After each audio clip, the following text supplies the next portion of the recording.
my favorite events we work each and every season on our Cracked Racquets calendar. It's the 2025 Oklahoma Tennis Foundation Invitational, the symbolic kickoff event for what I like to allude to as the Oklahoma Swing. 100K women's event starts Sunday at this very site, the Edmond Center Court facility.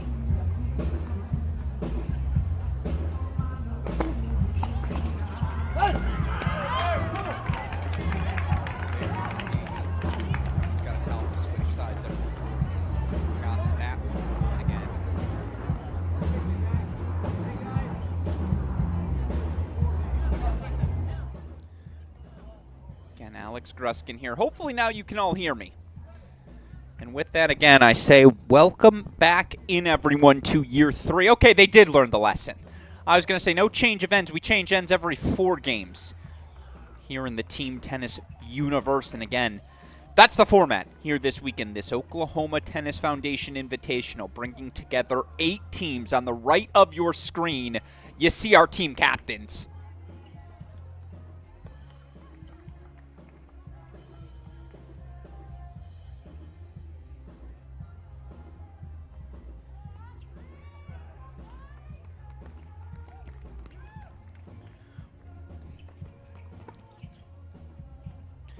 Of course, it is your 2-time defending champion, Mark Mandlik.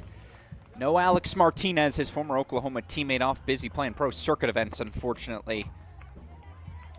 So out comes Mandlik, out goes Martinez, in comes Alan Magadan. Of course, Magadan, top 50 player in the country. Past couple of seasons, last year, of course, for Texas A&M. Fun matchup for them as, of course, they take on the Vets. The team that provides as much entertainment as any. Duo, of course. Oh, my apologies. That'll happen as we get set here.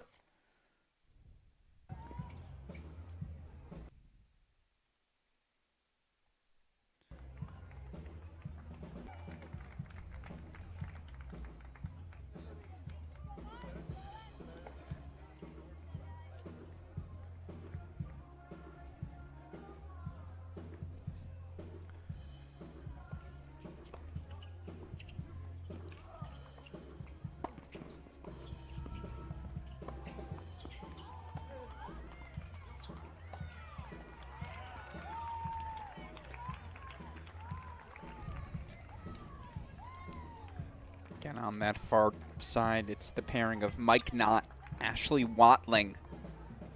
Watling and Knott, a couple of tennis pros here in the Edmond tennis community. 2 of the most well-respected pros in this community as well. Thus, they get the call-up. Come compete with the young kids. For Watts, I believe it's his 3rd straight season competing. Great to have him back. Great to see our opening match on serve. Here on court number 3, again, Team Mandlik, Team Watling. It's Team Mandlik out in front. Excuse me, no, they're not. They're very much not out in front. As you see, 2-all there, opening set of play, and a reminder,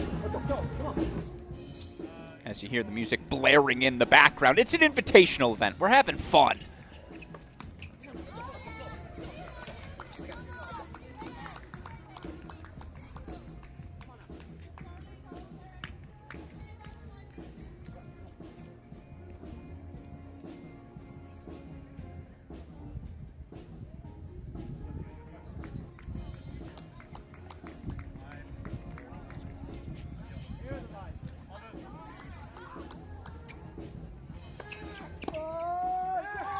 Nathan Hahn connects. And, of course, on your screen, another one of our matchups here. It's Team Corley. That's right. We brought in both of the former Oklahoma All-American sisters, Ivana and Carmen. Of course, the older Ivana gets to play doubles full-time with younger sister Carmen. They'll have to do some heavy lifting as they're joined by their former program mates.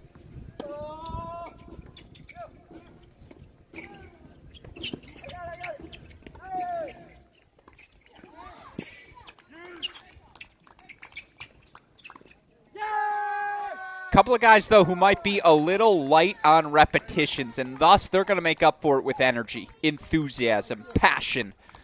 That's what this Invitational is all about. Again, Max Stewart, good buddy of mine, who's been an assistant in a couple of stops as he continues his college coaching career now. Of course, he's joined by a future doctor, currently going through the med school application cycle. It's former Oklahoma State Sooner Nathan Hahn. And by the way, talk about the all-good guys team. Hahn, Stewart, two of the nicest in the building and in the business.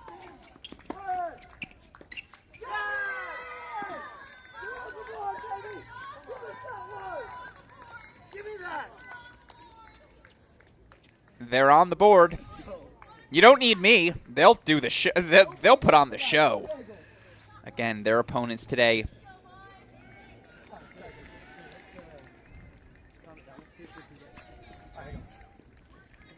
Number 4 overall seed. They're taking on Team Komar. Of course, the Oklahoma State All-American Anastasia Komar. She's partnered with teammate Lucia Pyre. Great to see Lucia healthy once again. They're partnered with a couple of Oklahoma State Cowboys, Charlie Valentine, Derek Pham.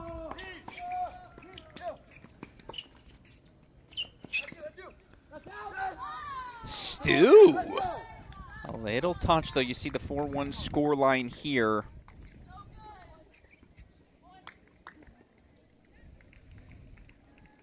All right, that's your battle on court number 1. Now over we go again. I want to introduce everything, and then we can start scoreboard chasing. Here on court number 2, stop me if you heard this before, another all-Sooner pairing. And that's the best part about this Oklahoma Tennis Foundation Invitational. It brings in the best from the community. And thus it brings out everyone within the community as well. And I cannot credit enough Bill Towler. This was his brainchild, his baby, what he has done so impressive.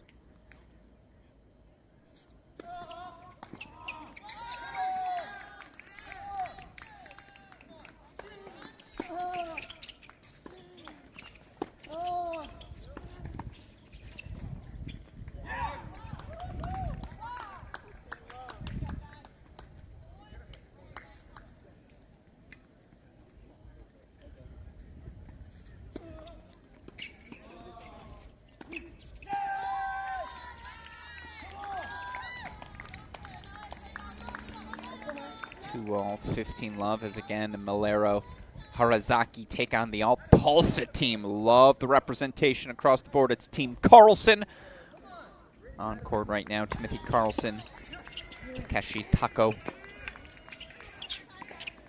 Sure, that'll work. 15 all here, and then again last but certainly not least, showed you the action on court number 3. Want to show you the action we've got on court number 4. Another fantastic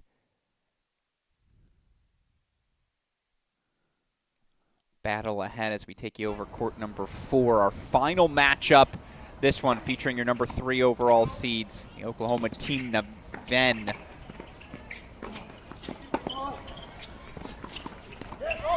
Bruno Naven partnered with his teammate Oscar Lacide. Naven Lacide partnered with the Oklahoma women, Osin Galaney, Onyalomo Quadre. Gotta love this early in the season. You get Sooners versus Cowboys. That's what we signed up for. Is on the near side, of course, Ian Brax, one of the premier freshmen in the country last season. Brax partnered with Thomas Gadecki for what will be affectionately known as Team Epps. Gracie Zoe Epps.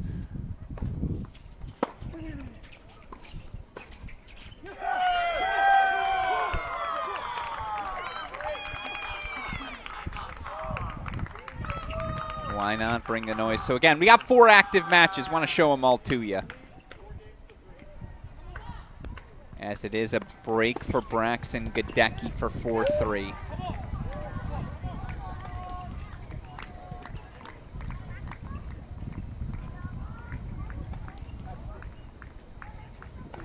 And yes, I see over there on top the format. I apologize for showing that twice. Now you see all four. Now you see where things currently stand.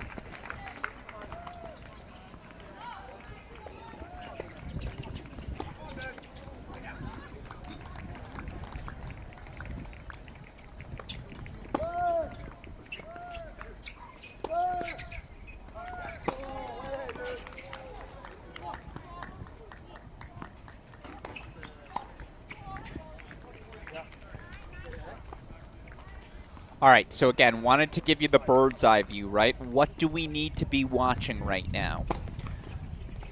Great question. I'm glad it was asked. Well, obviously, you see the 4-3 break lead on court number 4, so that's going to stay a part of our lives.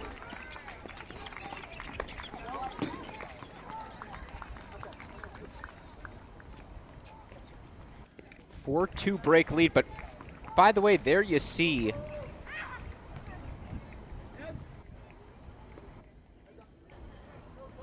two straight games for Hahn and Stewart as they make it a little interesting. So I'll take you to a split screen. Let's lock in.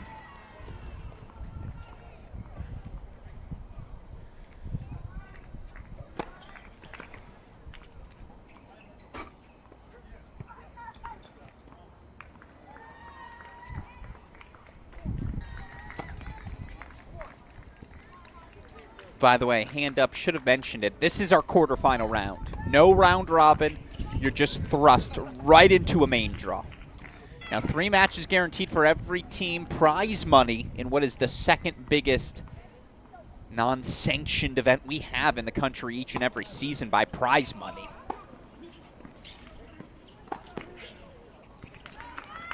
Serious prize money at stake. Let's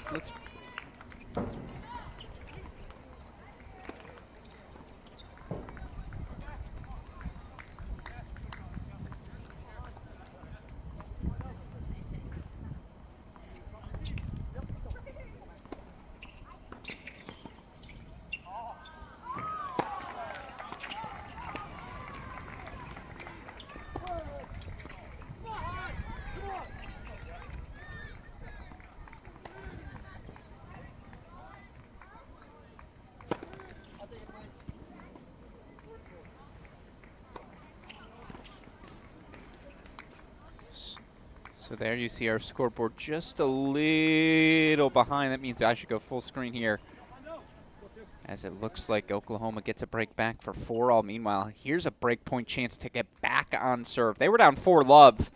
I thought we could put this set in the books. And remember, it's total game score. Total game score amongst our 5 sets.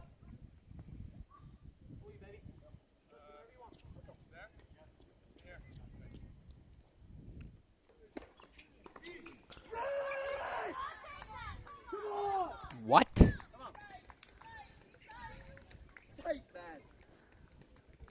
Hahn. By the way, Stewart, not Stewart. Back on serve, sure. Once again, take it back over Lacide and Venn holding 4-4-all. Got a chance to watch these two compete together at the ITA All-Americans just last week. Main draw participants, the Sooners.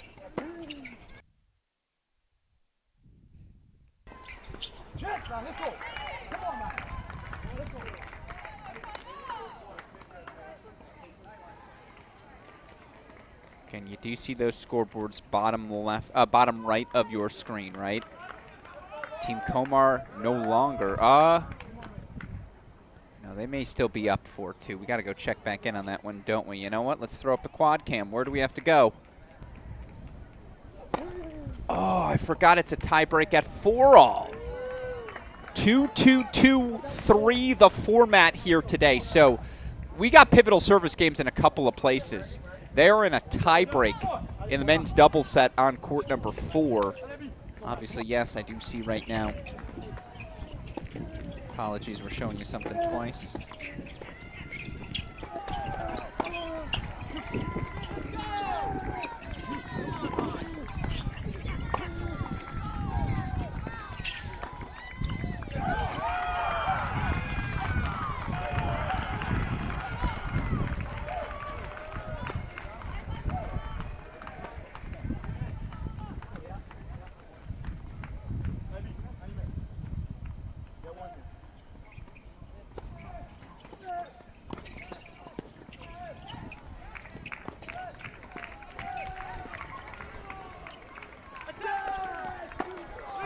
I can't believe what I'm seeing. As I very much believe we will have tie breaks. And again, tie breaks first to 5, win by 1, 4-all, a sudden death point. It goes, you serve the first 2, then the other team serves 2, then if you serve first, you serve 2, and then that last team, they get 3 points. They will have the deciding point on their racket. Boy, 2-all in that tie break. Let's start there.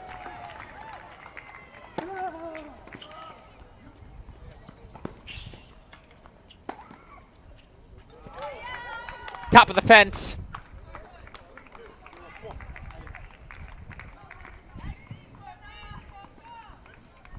Three-two, they stay out in front again. I gotta stay in the quad box. I know you're not gonna really see anything here, but we gotta show you everything right now. As they change ends, is it 4-2 or 3-all? If it's 3-all, it's a mini break, and all of a sudden, Brax and Gadecki will have the set on their racket. Okay, they changed points on 5. You're not supposed to do that, but we'll learn on it as we go.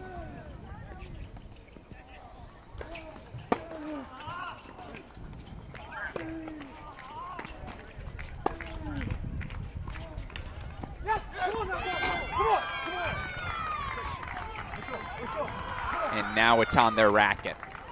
As you see, 2-all on court number 3, 3-all on court number 4. Hahn and Stewart trying to force a tiebreak. Hell, we might see tiebreaks everywhere.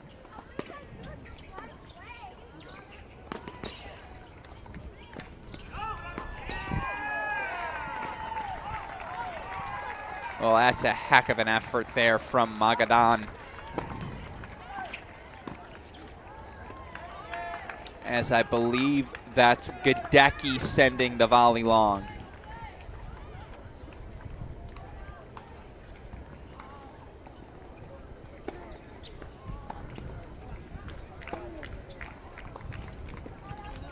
All right, we've got 2 match points, top of our screen. A couple of sloppy returns, and just like that, Lacide Naven. They grab the tie break, and with it a 5-4 game lead for our number 3 seed. So now we pop over here.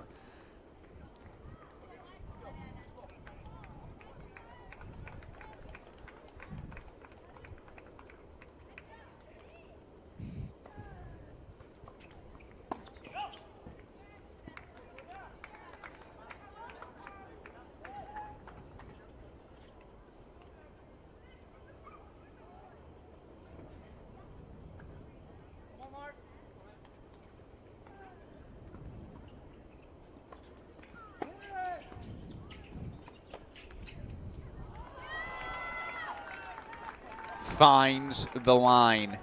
They fight off match point. Sudden death point coming up. By the way, this would feel a little bit like a steal.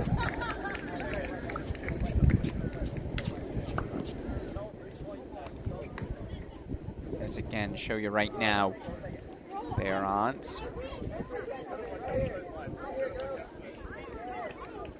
Oh, after all of that, a deciding point goes to Pham and Valentine. So never mind. In the end, I got to say, from 4-love down, that ain't bad. Sudden death point. Chair umpire will explain the rules one more time. Yeah, welcome back to team tennis. It's a little confusing. I get it. You saw Hahn and Stewart. Really impressive narrowing of the deficit for 5-3.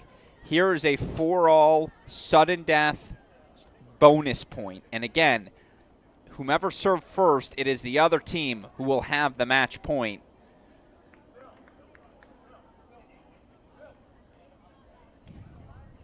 Little confusion. That makes sense.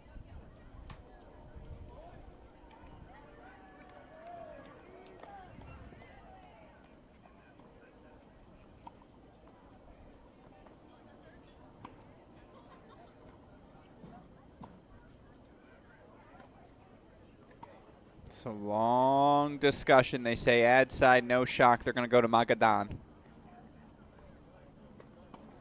It's a deciding point.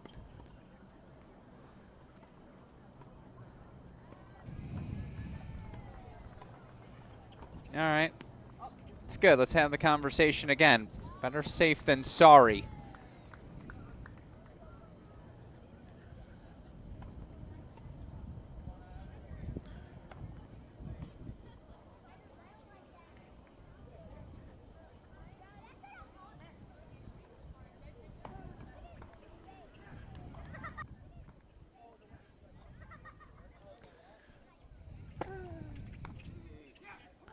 Perfect. Beautiful rip. So Malero and Harazaki, they ain't in a tie break quite yet. Meanwhile, Carlson, again, Taco doing their job. I swear, we'll figure it out eventually what the format is. I might just run out there and tell them. Well, match number 1 again. Better to get all of this confusion out of the way now. In the meantime, coming up next, I believe we've got women's doubles, if not a set of women's singles on the horizon on every court. Again, 5 sets of tennis, total game score, determining who advances. Malero and Harazaki, the hold 4-4 all. So 3 tie breaks on 4 courts.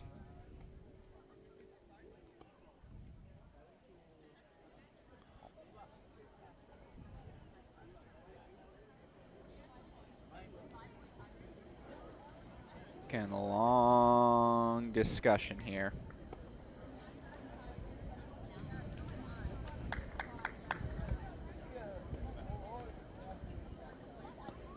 I mean, this is the longest discussion I've ever seen for 1 point. Someone's out there to offer some clarity, finally. And there it is, indeed. After all that, we knew what it was. As, by the way, a tiebreak, I believe, about to come here on court number 2 as well. Are they shaking a hand? No, just explaining the format. Again, it's first match format issues. Not unexpected.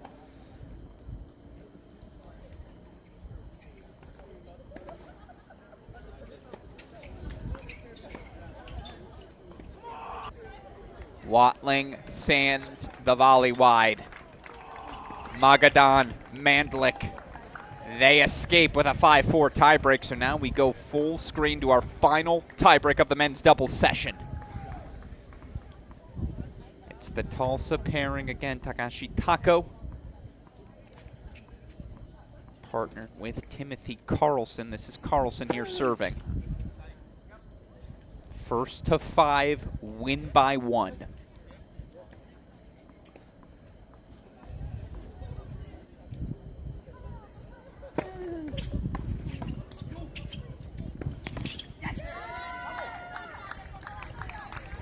Good poach, good pressure.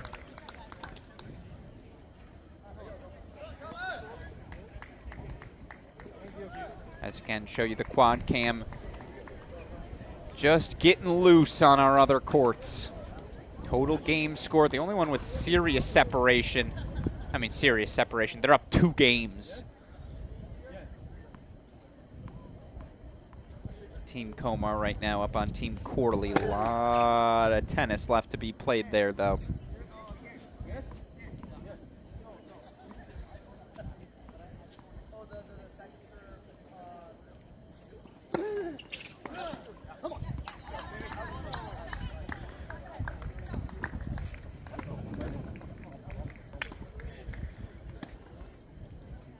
Can you see those team scores bottom right of your screen? Total game score determining our outcomes here tonight. Quarterfinal action at this Invitational. Second largest non-sanctioned prize pool. Second largest prize pool for any non-sanctioned event, in the country. Second largest.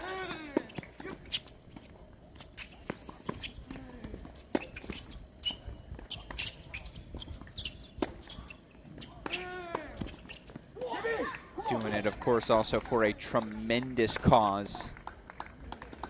The Oklahoma Tennis Foundation, bringing tennis into the lives of so many in every community within this state. Pick a county, pick a city.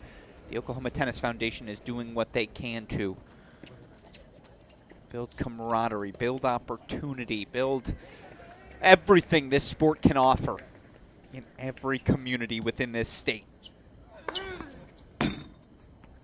Tulsa, Norman, Stillwater, Edmond this weekend, it don't matter. Ooh. Carlson takes a cut.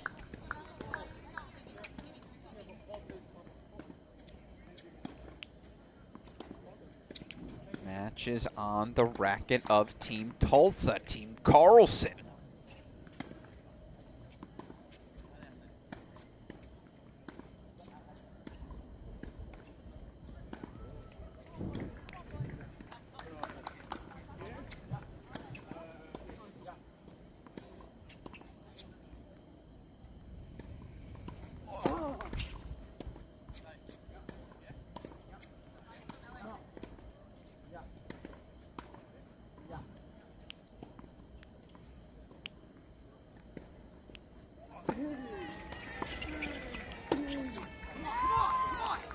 Had to have that one, they grab it.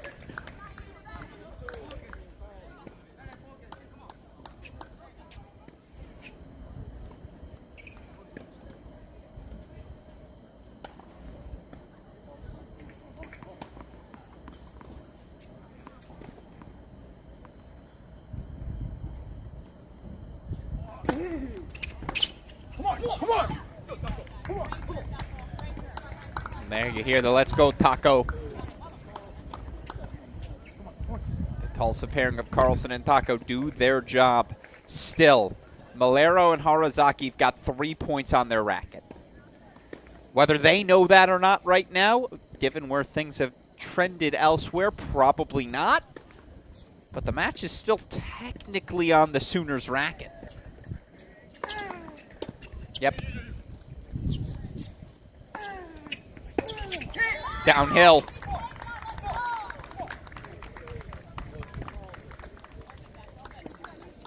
As again, getting ready for the start of, excuse me, I think I said women's doubles play. Correction. Women's singles hour coming up next. A lot of good matches across the board. First off, though, here's match point number 2. Athlete. That's an athlete. Deciding point, match point, and now comes the long conversation. Nope, it's Oklahoma's serve. You guys messed it up. It's not Tulsa's serve on this deciding point. It's Oklahoma's.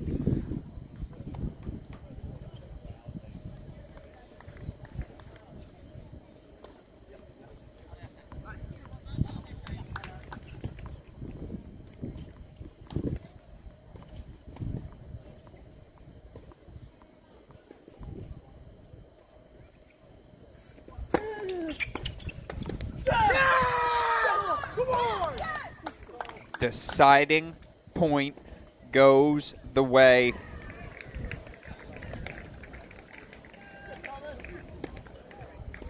of Team Tulsa. 5-4, they take it. 5-4 in the tiebreak as well. Chair umpire going to come down to shake some hands. Again, it was a heck of a battle. No harm, no foul, as on court number 2, it is Tulsa. Out to the quick 1-love leads. We'll check back in on this one here in a little bit. Want to get you back to our other action of courts. Courts 3 and 4 is where we've got women's singles action just about ready to rock and roll. I love the action on court number 3. Julia Garcia Ruiz. Top 20 preseason player in the country, the Oklahoma senior.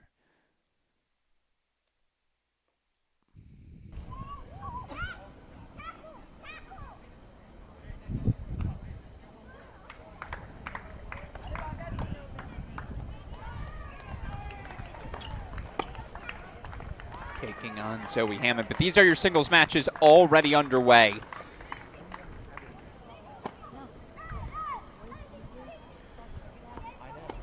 Center of your screen, court number 1, Ava Catanzarite.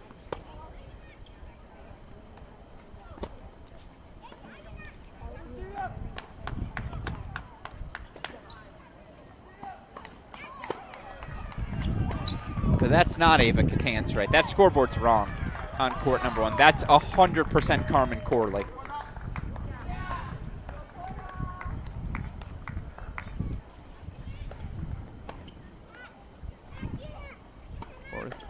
Because this was the Stewart court, right?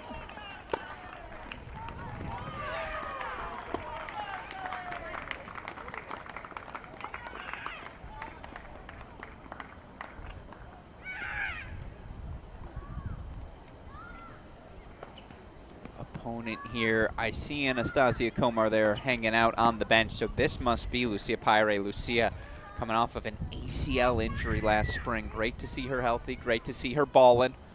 Playing outstanding tennis here.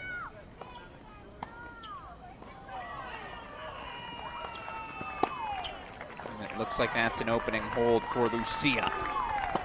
So keep an eye on that one. Let's pop on over to court number 3. We're again underway. Julia Garcia Ruiz, Zoe Hammond. Hammond, of course, the Kentucky Wildcat. Played some really good ball of late. I believe both her, Julia Garcia Ruiz, I believe, made quarterfinals consolation of the ITA All-American Championships, the symbolic start to every college tennis season. Again, this one's got war written all over it. This one, love to see the full third set, right?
Lefty on lefty, crying, Hammond popping forward.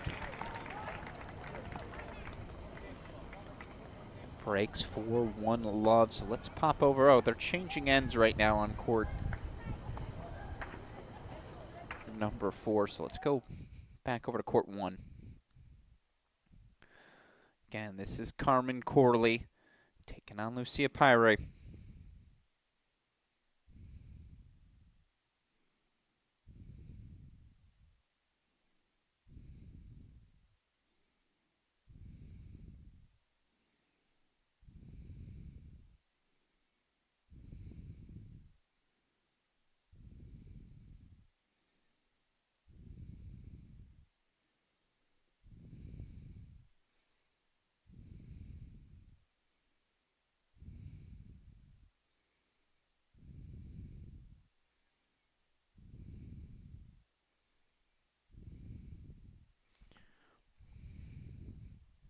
All right, now let's pop over court number 4. Love this matchup as well. Fascinating to see newcomer to the college tennis world, Zoe Epps, gets the call in singles here. Epps going to take on the former FIU standout, now Oklahoma Sooner, Onyalomo Quadre, coming over to Norman for her final year on the job.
Yeah, the Vet Quadre looking the part. She races out to a 4-1 lead, so she's a game away. Again, let's quickly pop in on that quad cam, right? Where do things stand across the board? Not feeling particularly inspired.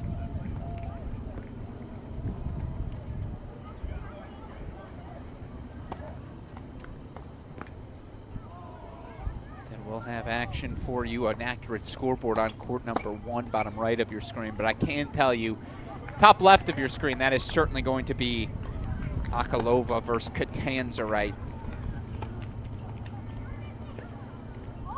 So apologies that we're one scoreboard off. We can adjust accordingly.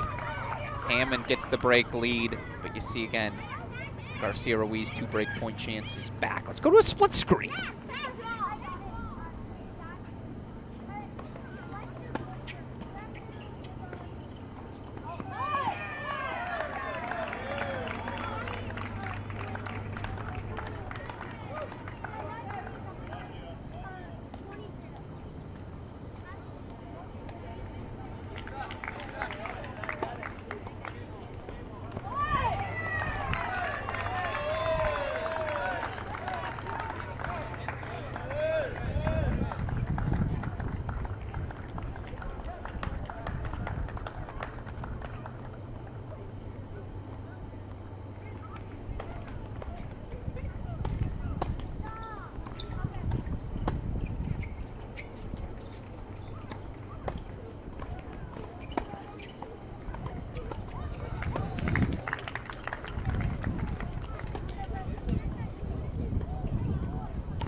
Zoe Epps fights to stay alive, gets a break for 2-4 in the fight.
gets interesting now, right?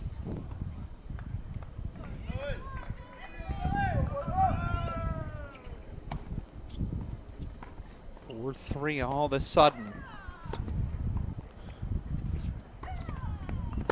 Oh, missed it long, and this is where home crowd, the atmosphere, the intensity, it all starts to matter.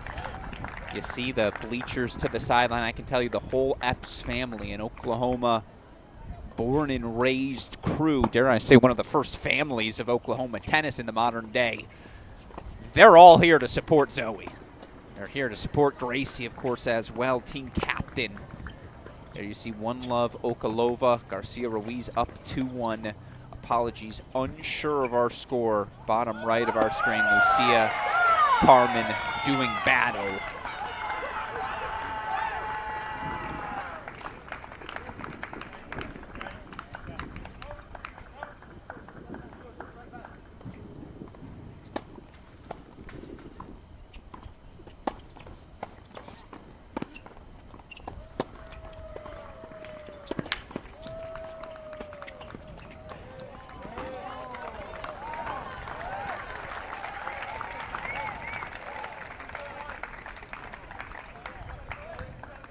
All right, they're changing it. Let's go back over to see if Zoe Epps can indeed find a way.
Oh, bold.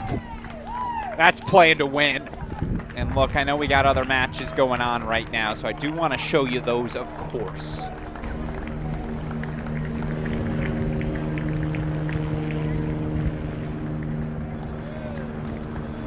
Four, 3 match point. All right, you see the other ones. We'll get you over to them, I promise. But let's go full screen for the match point.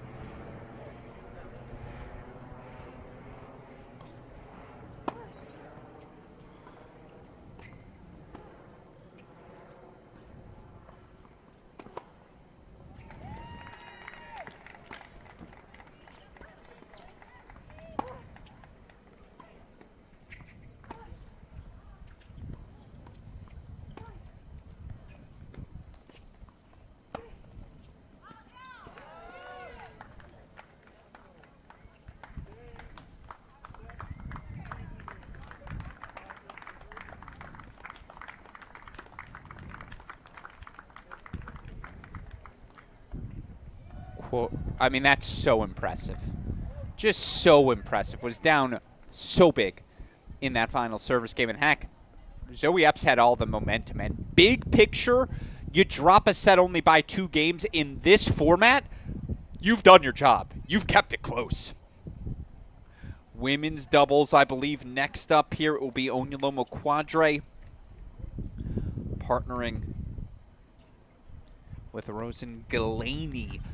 The Oklahoma pairing will take on the duo of course, of Gracie Epps and Zoe Epps. So that's a fun one. In the meantime, let's take you to our 3 remaining singles matches.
I heard let's go Lucia, and I'm intrigued. How healthy is she? What a massive piece, not only here for this weekend, and of course we're focused on how the foundation event plays out, but for an Oklahoma State team, that might very well be your preseason #1 in Division I women's college tennis. If Lucia's healthy, there's just no weakness on this team.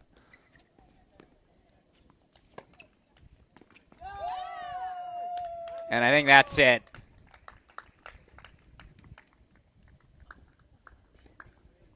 So first singles set in quite some time for Carmen Corley. Tough one here. Again, that team still trying to find its footing. Carmen knocked out, of course, by Lucia. You add that with the 5-3 lead they built, of course, in men's doubles.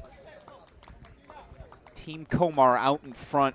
Question is by how much for your #4 seeds. Of course, now that we enter the back half, certainly women's doubles, mixed doubles, must have for Team Corley. All right, 2 matches through women's singles. That means we've got, of course, 2 others, right, to keep an eye on right now.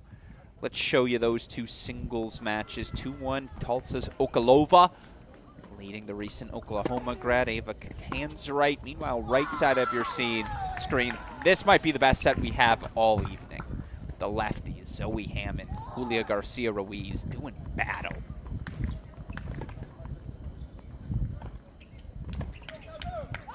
All I know is I'm still waiting for the text. If they're tuning in, Coaches Cohen, Cobra, the Oklahoma women's staff, 2 of my favorite humans in the business. Usually I get the text from them. Alex, where do we get this court feed individually so we can break it down? Haven't gotten that text yet. Are they slacking? Some scholars would argue maybe. No, of course, best coaching staff. I mean, right there with any other coaching staff you want to show me in women's college tennis. Get to see all of their charges in play here this weekend. It's a fun event.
format here, one very familiar to Garcia, Ruiz, and Hammond.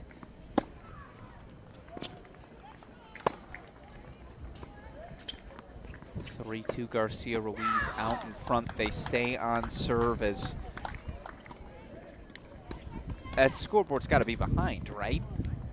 No, Okolova, the 3-1 lead out in front. Again, a couple of scoreboard issues day one. Apologies for that. I have no problem going to the scoreboard we know is working. Again, it's my favorite match of the evening.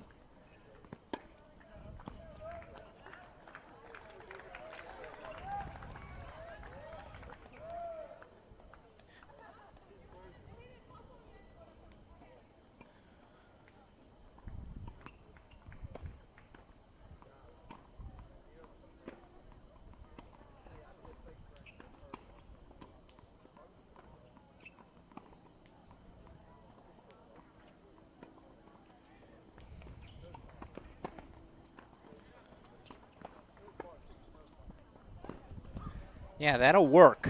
Different sort of speed there from Hammond getting forward.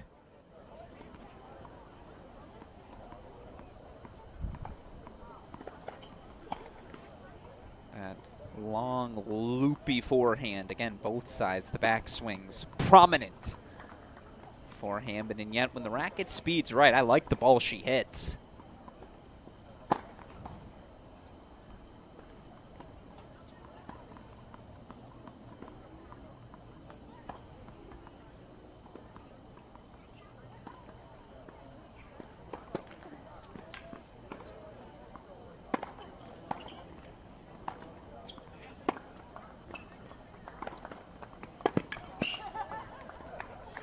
Trying to think of who it reminds me of. It's a deep cut.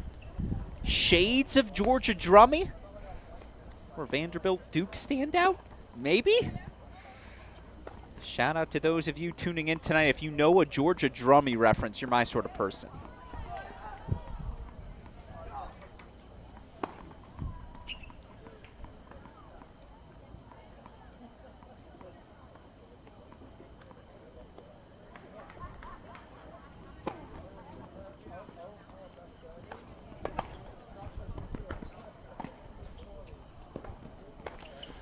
Ay, ay, ay, ay, ay.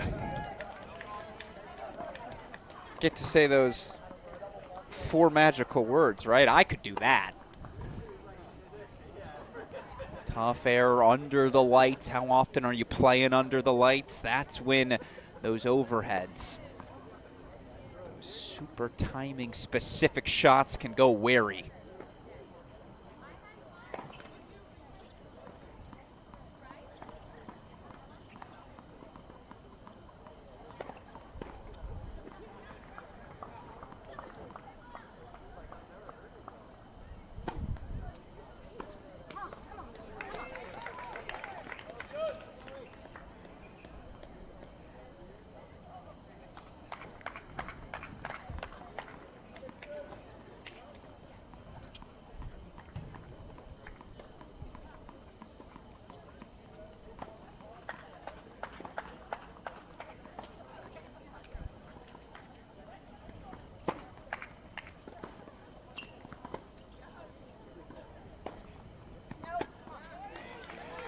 It's a Hammond hold 4-3 all. So again, let's pop the quad box. Here's what's going on in our 4 matches right now. 2-set lead for Team Bruno. No, excuse me.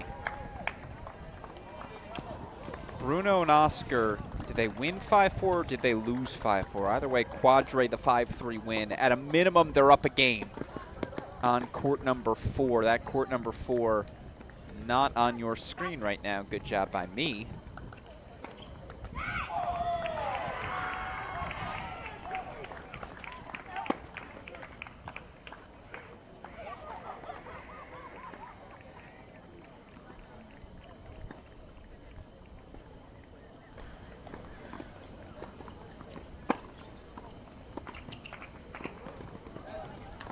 Here you see they did update the scoreboard. I'm really excited for that doubles battle. Look, count me as someone who has always enjoyed the Corley sisters. And again, I got to be there, front row seat for the Oklahoma 2020 2022 season, one of the best runs. There was just an energy, a charisma about that group. Everything fell into place. Corley's, of course, joined by Lane Sleeth. A mistake, or a freshman on that roster. She's here competing today.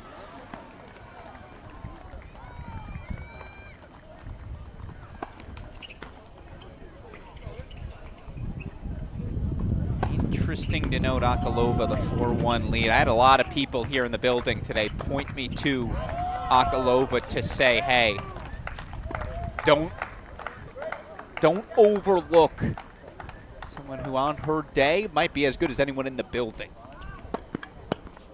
here this weekend. So Akalova's serving for the match. You know what? Let's go full screen to that. That's a lie. We're going split screen. I want to watch some singles. Let's watch some singles.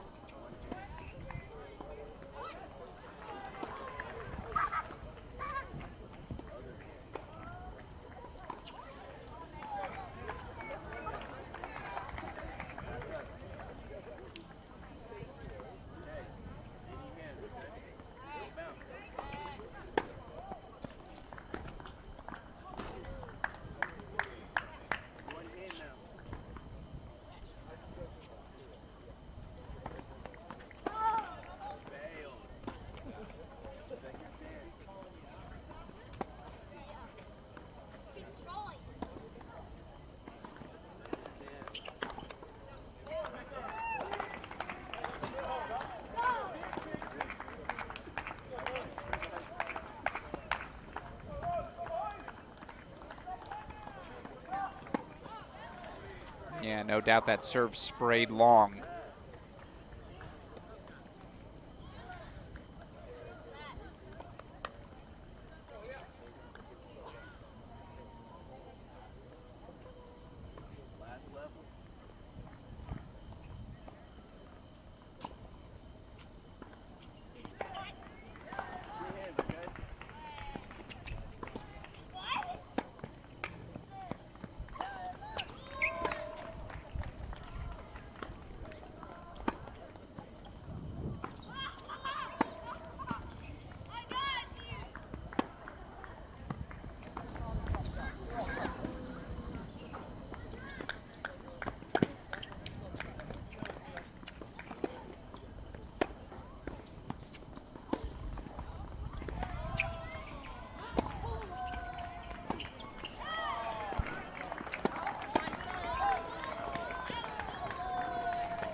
She make that? Believe him. No, missed it wide. Must have pushed it.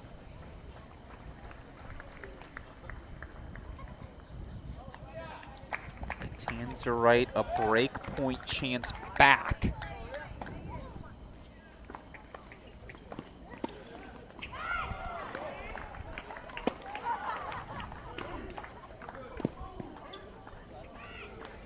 And yet, Akalova's got match point.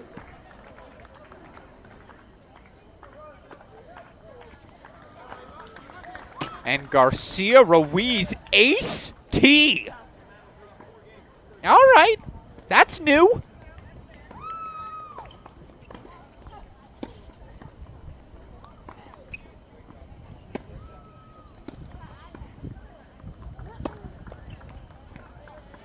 No, Ava missed it wide. Tulsa out in front. That's a 5-game lead. They take doubles 5-4, a 5-1 victory for a player who they are going to count on if they're going to make a push. Martina Akalova, 5-1, she takes the set. All right. So here's what we've got active right now here in Tulsa. Garcia Ruiz, 4-3. I don't know. Oh, they're just grabbing a sip of water. I was like, they're not changing ends. That's not what we do in this format. Meanwhile, women's doubles underway. Galaney, Quadre. Maybe that's a doubles team this fall for the Sooners. Excuse me, this spring for the Sooners as they take on Epps Squared Gracie Zoe.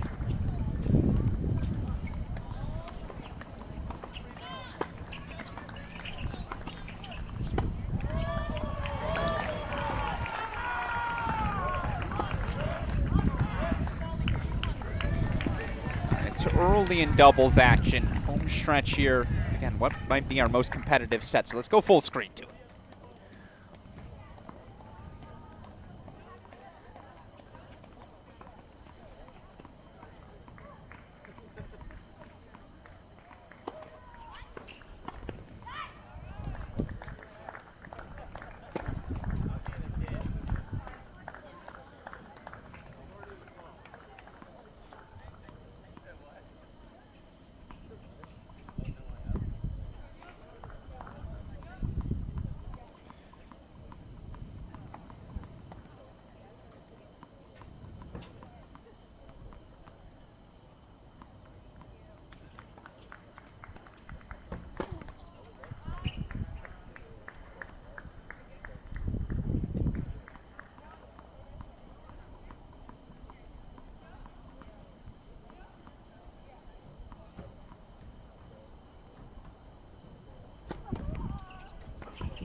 Well, I just really hope they don't show her that film.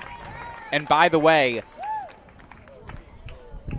a shout out, Donna Johnston, very well tied. I think she's the facility manager over in Norman. She announced to the crowd tonight, and I think it was for the public. Sooners, of course, opening up a brand new facility. They will play a night match for the first time.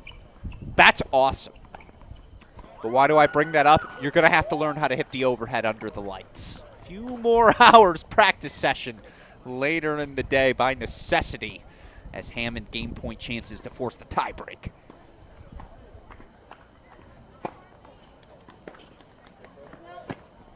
No, that missed wide, didn't it?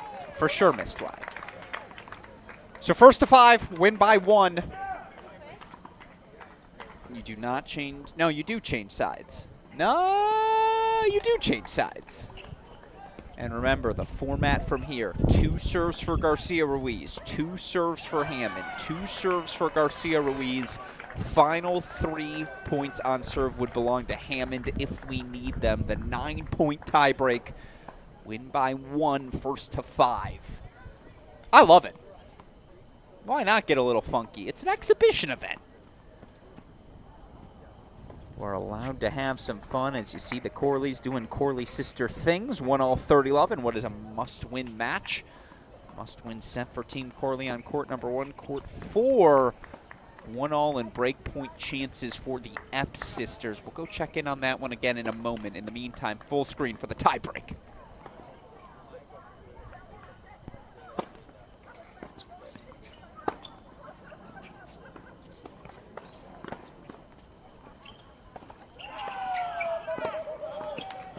Oh, look at how tight Hammond got to the net. That's how you close.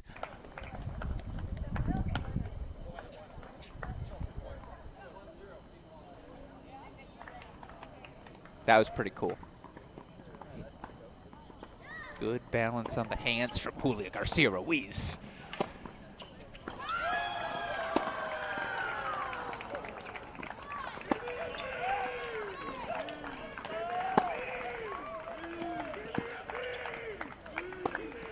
Yep. Excellent follow-up, proactive with the footwork. As you hear the chants going on again, all of these players have been encouraged. Embrace the moment. Have fun with it. Don't swear at us. Let the chants fly. Play loose. Play with freedom.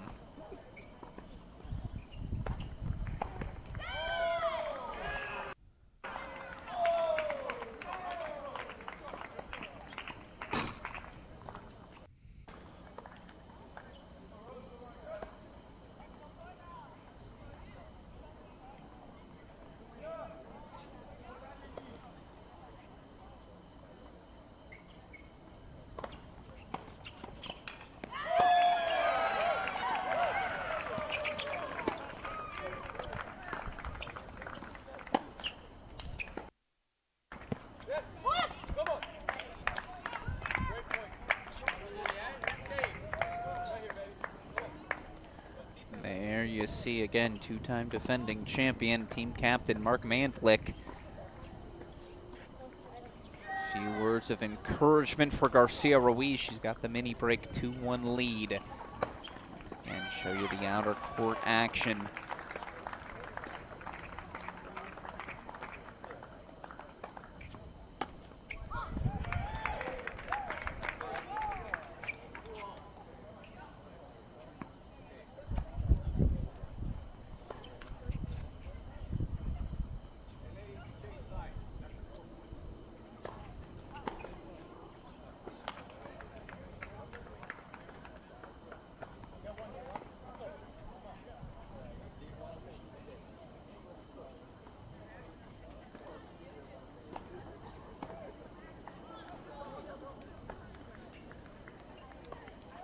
They'll change ends 2-all again. First to 5, win by 1.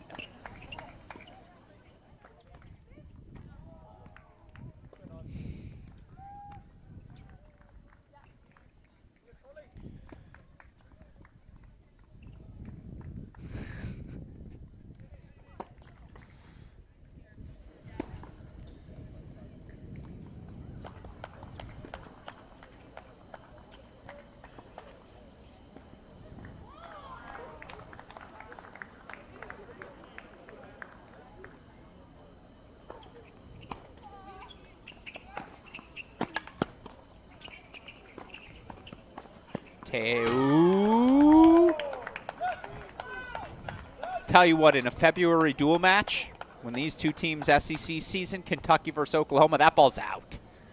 I'll call it on her behalf. Here, exhibition, charity invitational. Play the ball, not the call. Appreciate that from Hammond. 3-2 Garcia Ruiz.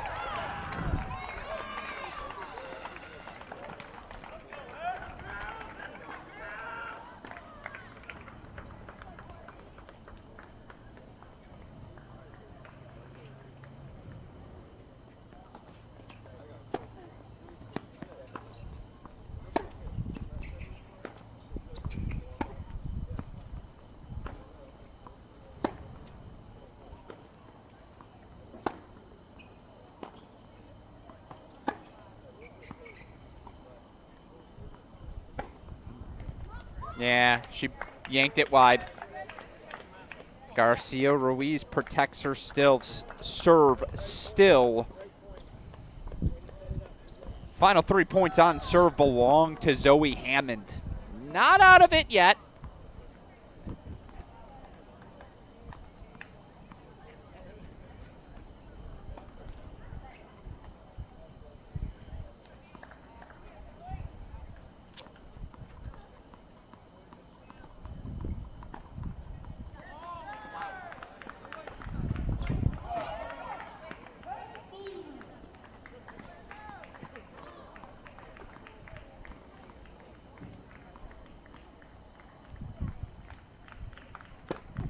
Oh.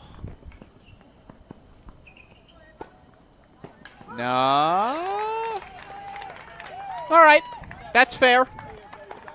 Hammond, the generous call on the baseline a few points earlier. Garcia Ruiz, that's another one. I'm calling that one out. Come the dual match season. First match point fought off.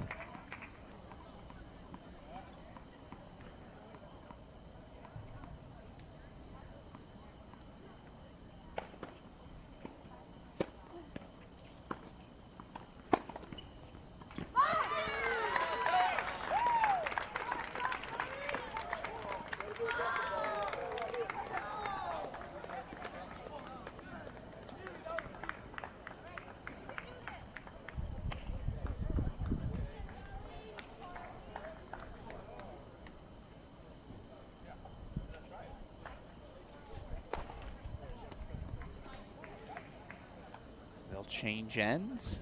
4-all. Deciding point. Not the first time we've had one of these on this court. This time we're ready for the rules. This time we know what it's going to take. As again, right now, show you on the outer courts, they're racing through. Well ahead. The Corleys up a break 3-1. The Eps Sisters up a breaks, 3-1. The Corleys, the Epsi. But here we go, 4-all match point.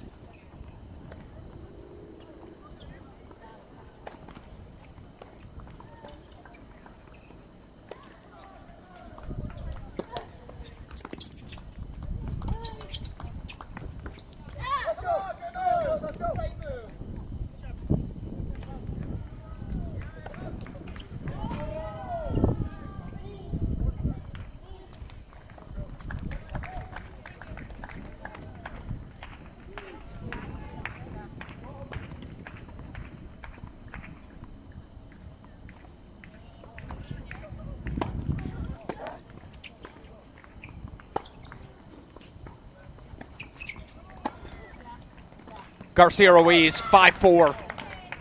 Forehand hit with authority as the Sooners grab the 5-4 set. All right.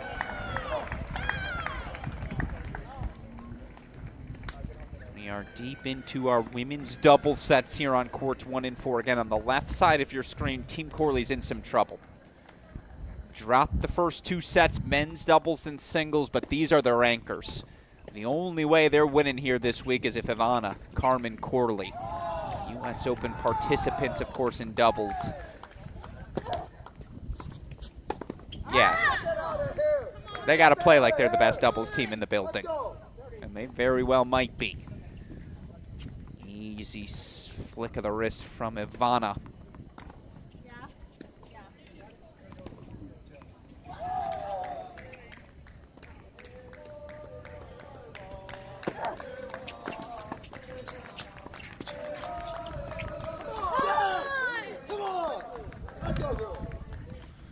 I don't know where Nathan Hahn found a jersey. That's a new addition. Had to change up the juju, I suppose, after dropping dubs with Stu. Meanwhile, a huge hold for Galaney and Quandre to keep it a single break deficit. Corley's out in front 4-1 and a little insurance break here. I don't know what the set was in women's singles, I can tell you. They take this game, it's got to be a deficit no more than 2-3 games, and with 2 sets left to play, sudden death, a possible scenario, that's easy. That ain't nothing, as we'll take us back to a triple box. Yeah, that'll work from Naz. Anastasia Komar on the far side serving.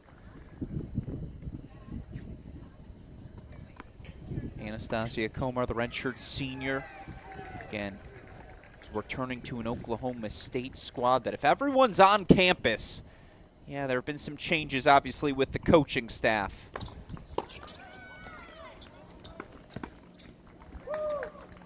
But I don't know. I feel like I could coach that Oklahoma State team next season, and they're still finishing top 8 with all the talent on that roster. Hell, they may still reach a national championship match.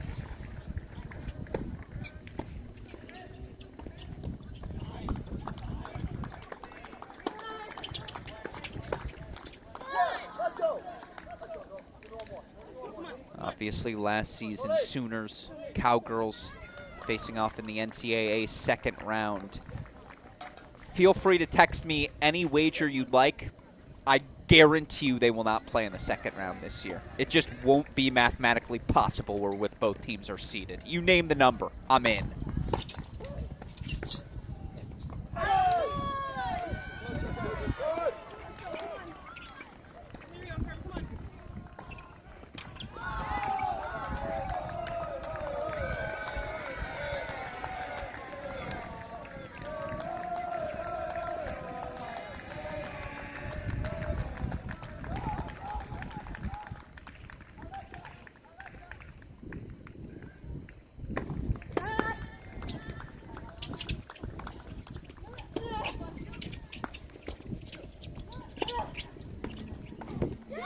So good. Secondary poach. Such a smart play. Opponents are 2 up. They don't think you're going to pinch, right? It's an aggressive volley to take a successful volley. It's match points for the Corleys.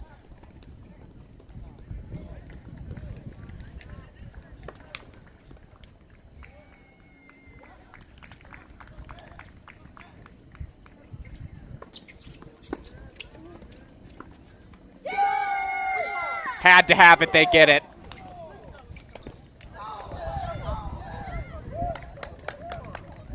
Corley's 5-1.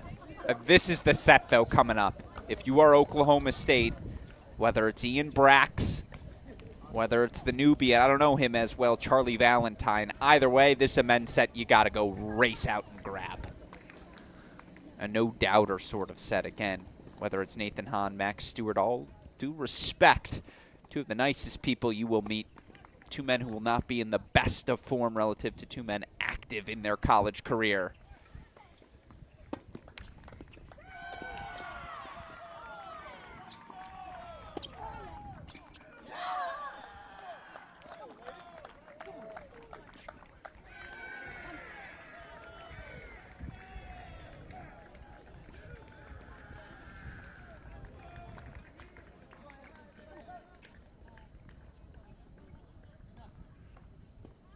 Oh, we've got a match point. That's hand up on me.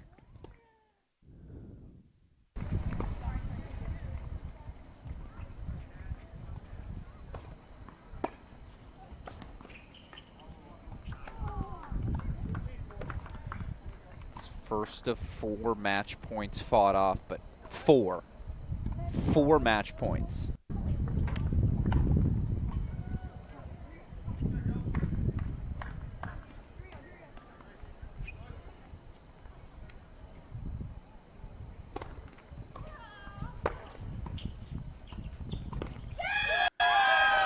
Had to have it. They get it. Gracie and Zoe Epps. 5-2 set. Just like that. Team Epps alive. Not in front, but alive. With 2 sets left to play, and I'll tell you what, the men's singles matchup, I'd favor Oklahoma State, given the presence of Oscar Lacide. Ooh, actually, Ian Brax versus Lacide, which I assume will be the matchup, that's a pick'em. That's really good tennis. So we'll get you back over, of course, to this one. Again, we got to rock and roll. We've got plenty of time with that matchup on court number 3. Women's doubles about to get underway there. So you know what? Let's hang out on court 2.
as they'll change ends again. 3-1 here. My apologies for leaving it for you. You know what? We haven't done it in a while, actually. Let's go to the quad cam. A couple of these matches further along than others, right? Men's singles just about ready to rock and roll.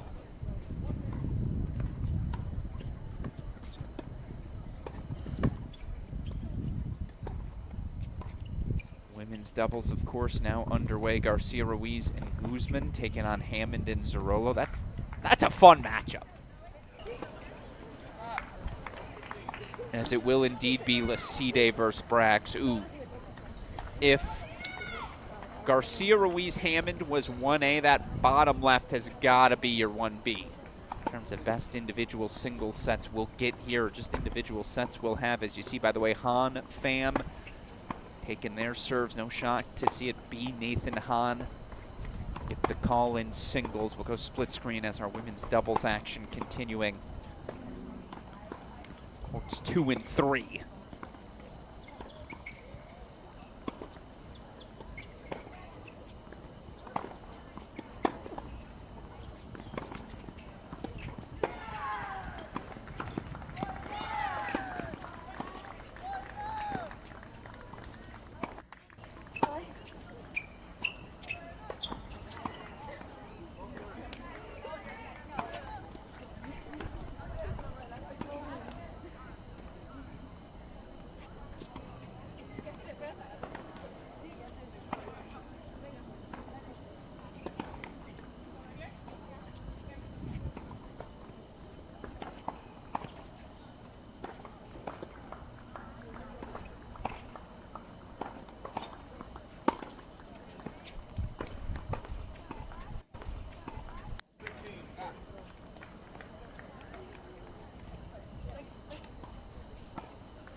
Good swing from Hammond and Zarolo. And again, Zarolo, not only a former Oklahoma State Cowgirl, she's a teaching pro here at Edmond Center Court. Thus, again, she will have the full crowd behind her here tonight. Appreciate it. It was about, let's say, 200 strong.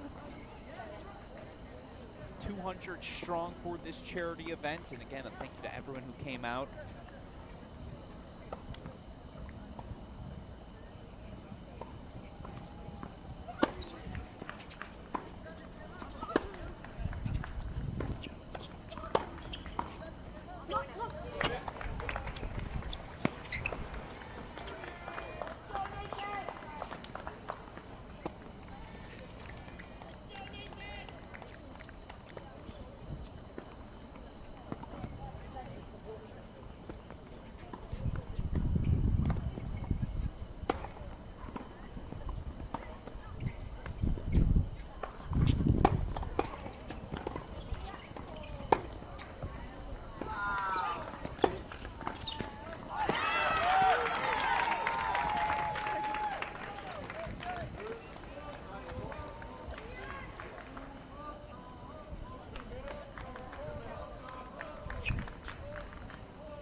That's gotta be Ava, right? Yeah, that's the lefty. Burn a mistaker. Finding the hold 4-2-3 is Garcia and Guzman. Apologies for the spelling error.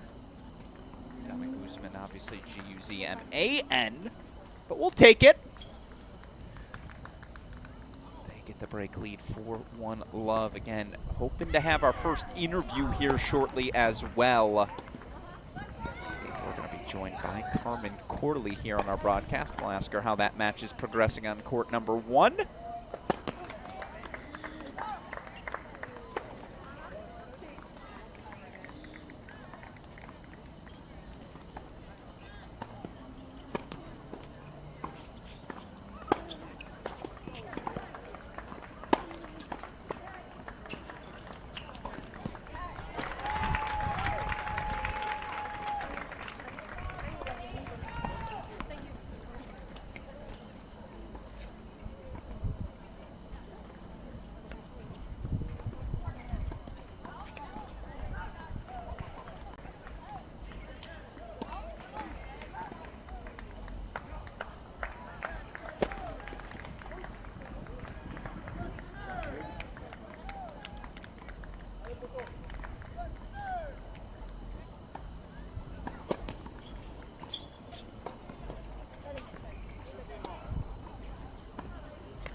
I got no problem going full screen. 3-2 deciding point. Staker, Catanzarite trying to work their way back here against this Tulsa pairing of Akalova and Suarez.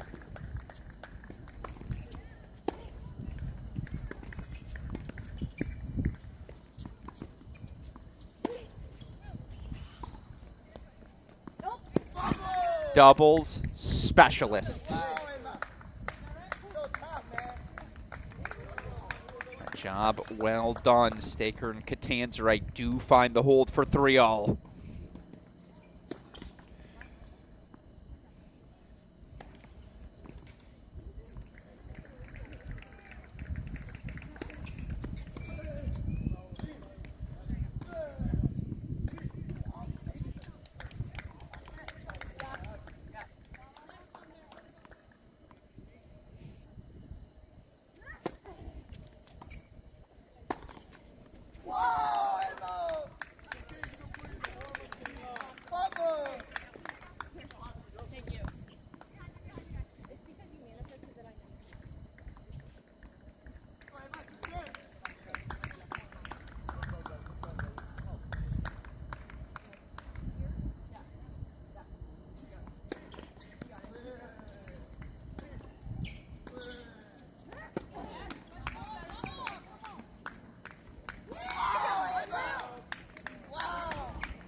first of all, it has been far too long since we've had you on a Cracked Racquets broadcast. Welcome back, Carmen. It's so great to see you. Talk me through that double set to get a W on the board for your team, what it meant to you. And are you having fun out here in year one at this invitation? Yes, I'm having so much fun. Thanks for having me. I'm a big fan of Cracked Rackets. Yeah, it's so fun being back. We call this our home away from home. So that's really fun. And yeah, it was tough on the singles court today, but doubles, just kind of shaking off the nerves as we go, our whole team, and doubles went well. So that was good. Yeah, no, it's great to hear. And yeah, look, said with love. I was joking with them earlier, so I don't mind saying it on the broadcast. Slow start for Nate and Max, but they did find their footing there at the end of that first set, and just to be able to compete alongside of the guys, right? To have a format like this. I'm curious, it's night number one for you, but how is it out there? Like, is it fun to be in this environment? So fun. Like me and Ivana were big team people, and Nathan and Max are really close to us, and like we have a big friend group that are really close. So it's really fun to do that with them. So I think like we try to tell them on the break. We were like, hey, this is Corley fashion. Like go down 04. Like we're used to this. You're really buying into the team. I like that. That's very fun, certainly. And again, for you to get the call in singles, I know we were joking about it before, Yeah. but how tough is it after obviously you and Ivana have been focused all on doubles out on the pro circuit? How difficult was it to just find your footing? We were playing a tiebreak a day leading up to this. I was like, oh yeah, I got it. After the thing, I texted my parents. I was like, they don't make the singles court the same. It's way bigger. It's way bigger, but yeah, it's still way smaller when I have to hit the ball. Yeah, that's really funny. By the way, I like that a tiebreak was the method of choice. It was like, Oh, are we gonna play a set to 4? No, let's not be crazy. Like, let's throw some literally. 10-point tiebreak at least. Some days it was 7, and we called it a day. We were like, we just need to be good for the tiebreakers. That's all, because we get there. No, I love that, absolutely. And, again, for you to participate in an event like this, I know there's the Edmond 100K next week, and you and Ivana are going to have the opportunity to play that. But to be able to come home to Oklahoma, where obviously you spent your college years, to participate in a charity event like this, what does the state of Oklahoma mean to you? Why was it important to get back for something like this? Oh gosh. I feel like they've given us so much, even from just like intangible things such as like confidence, support. It's been, as we've been traveling on our, pro tour, we've gotten so much support from New Mexico and Oklahoma. So, we go back home to New Mexico, but we can't come here that often. So when we can, we want to take advantage of that, and just see all the people who've kind of also helped us get to where we are. No, I love that. This is a dumb question. When's the last time you played under the lights? Oh my gosh. You know what? Good question. I have no clue. Probably maybe in Pennsylvania. I don't know. But I do know that it was really dark at first and they like leveled up on the lights. And that's when Max and Nathan started turning it around actually. I love that. I can't imagine that first overhead. It's just a prayer. It's like good luck. Oh my gosh. Well, and I'm not a lights person. Like the lights, I claim they don't bother me, but like when the ball went through both of their rackets, I was like, I think something's wrong with the lights.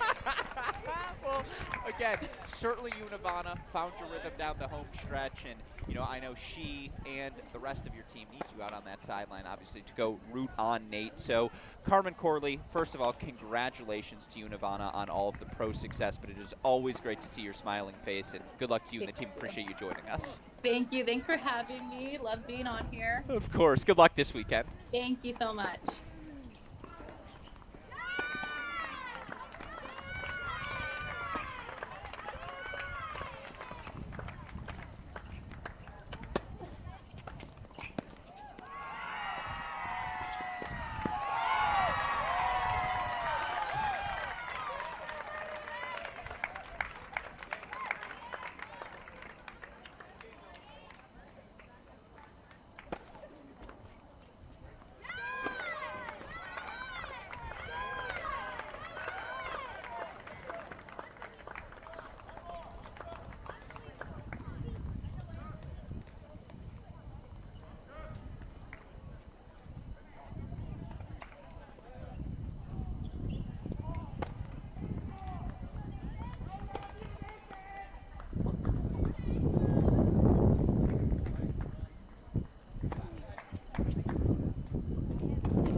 So a thank you to Carmen Corley for taking the time to join us.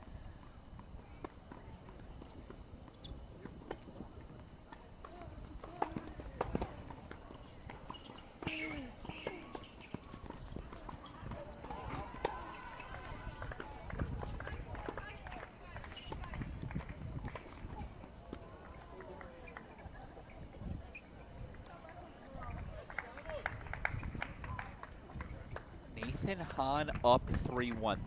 That's a massive development.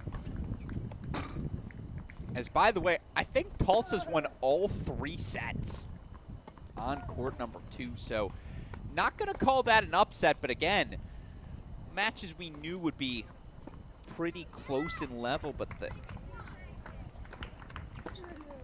again, it is a shout out to the team of Timothy Carson, Martina Akalova, Takeshi Tako, Camila Suarez. They're up.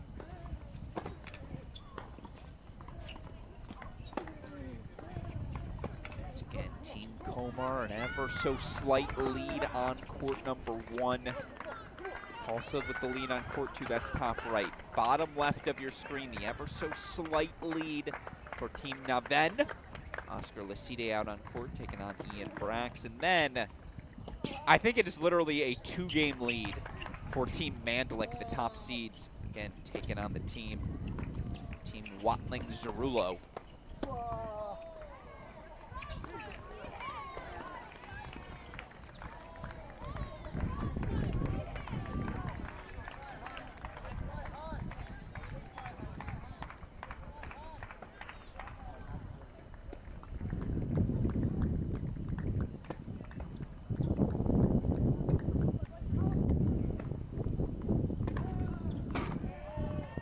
All right, I have the overall scoreboards. Here we go.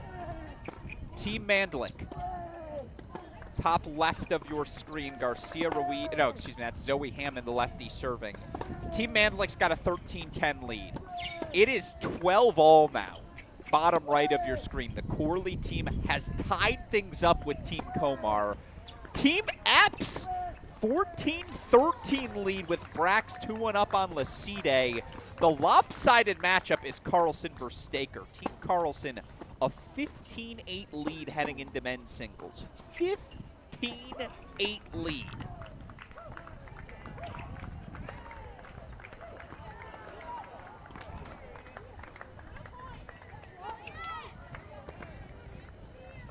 Take us to a triple boxes. Of course, they're still getting loose. Let's go to Brax Laside.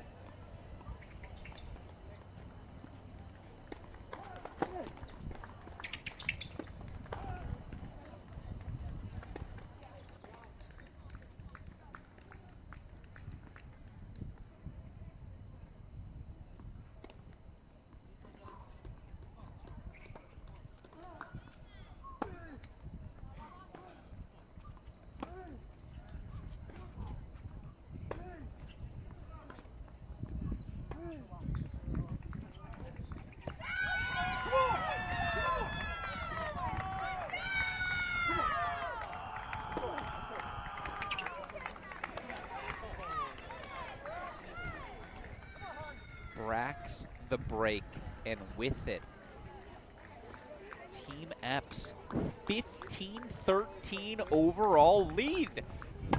It's really good. And you can see those team scoreboards, by the way, bottom right of your screen as they keep rotating through.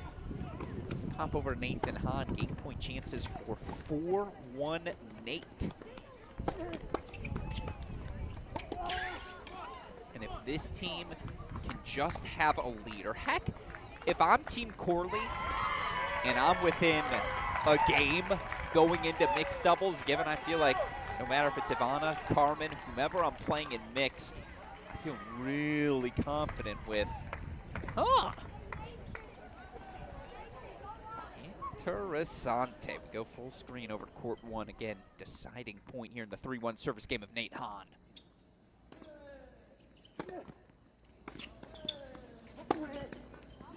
Sailed it. Pham back on serve 2-3.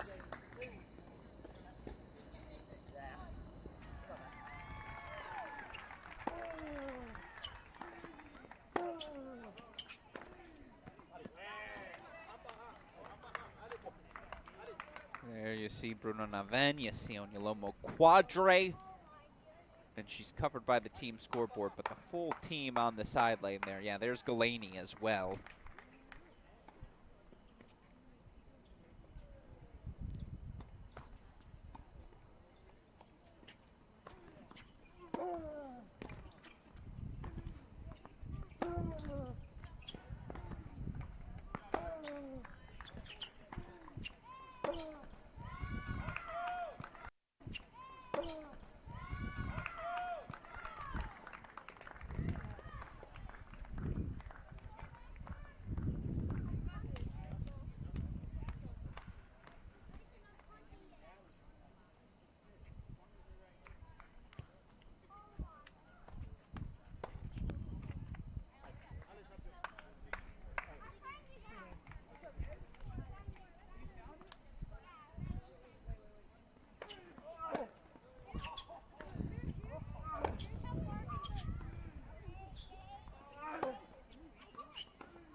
Brax has had some forehand cuts, just a little loose with them.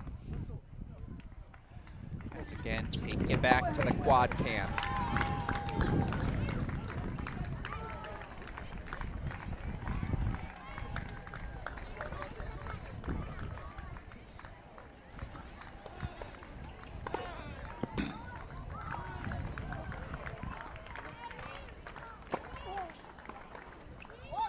By the way, speaks to just how long that Garcia Ruiz Hammond set was.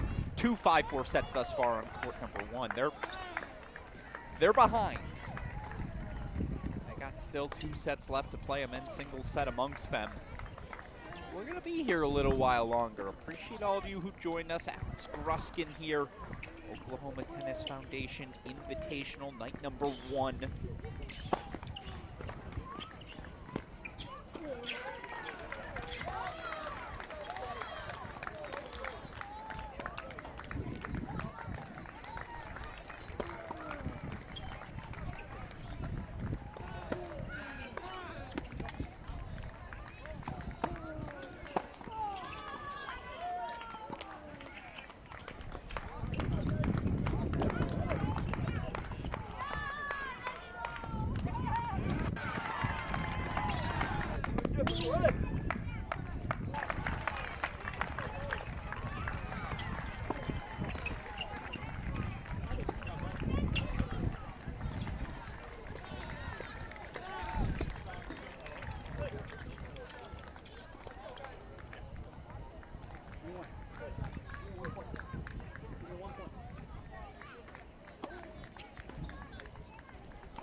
Hammond and Cerullo out in front again. They are back on serve, bottom left of your screen.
the Nathan Hahn drop shot effective.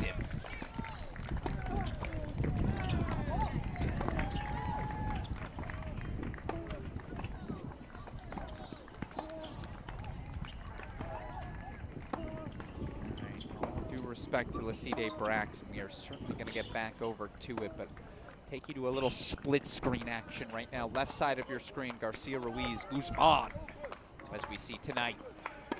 They're going to serve to force a tie break here. Not yet, say Hamden Zerillo, again looking at the overall scores, so you don't have to. If Nathan Hahn can close things out with a hold here, all of the sudden, what a comeback it would be for Team Corley. They would take a 14-13 lead going into a deciding mixed double set. I think that's right where they'd want to be. As Zerillo goes long, it will indeed be a tiebreak on court 3.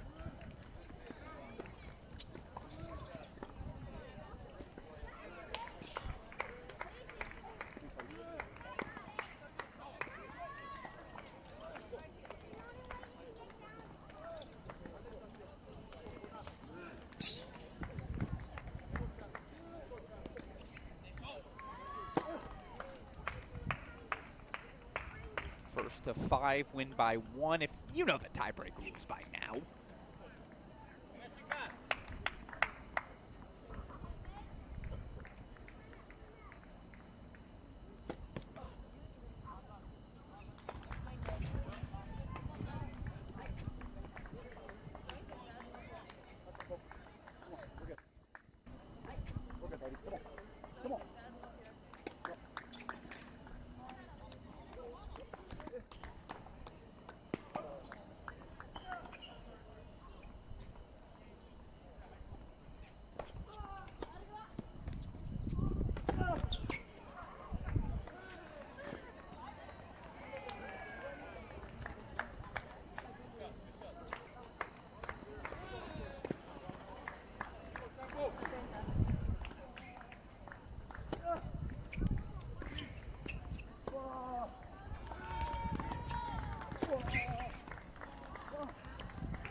Ice skates.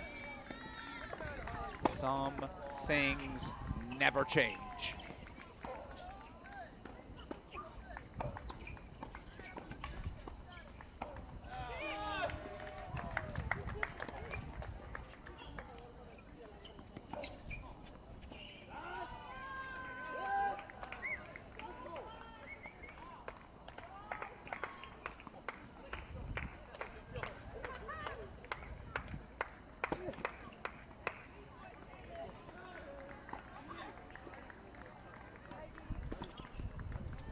No. No! It all went right except for the volley. Nate Hahn. All right. This, by the way, again, early in that Tulsa, Oklahoma men's singles match, I do want to show you. 4-2-30 all for Hahn. It is 3-all now. Love 30. Laside coming racing back. We got to keep them all on our screen, don't we? First over we go. 4-2-30 all. Hahn serving for the match.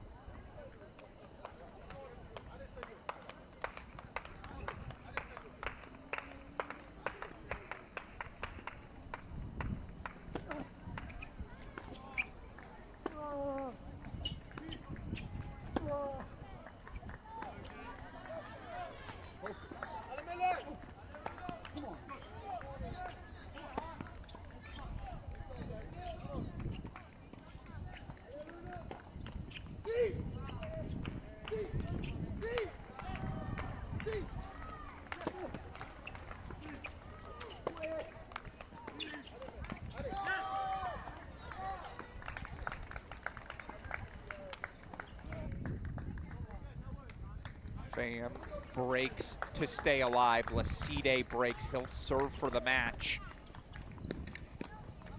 Let's do a little do-si-do here. Back over we go.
first. 3-all on 3.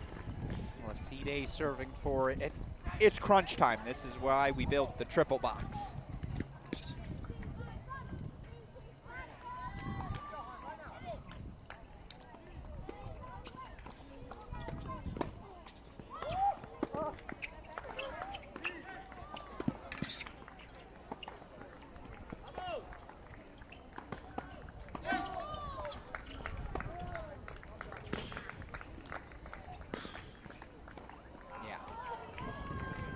Love it.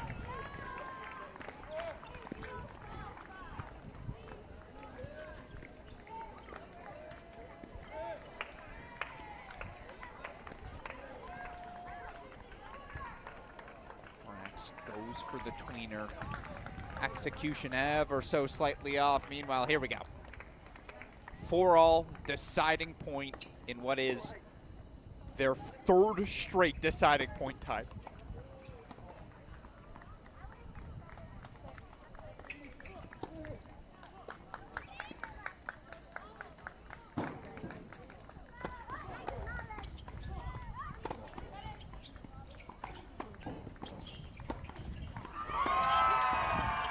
Finally, a tie break to Team Zerillo. And I'll tell you what, you look at the overall scoreboard right now. Yes, they are down 2 overall sets to 1. However, we play by total games here. And by total games, it's 14-13. Defending champs Team Mandlik out in front, but this is where they're going to have to create some separation. Alan Magadan taking on either Mike Knott or Ashley Watling. This will be their opportunity. We'll get you back over to it in the meantime. 2 singles matches near the finish line. We got to lock in on them.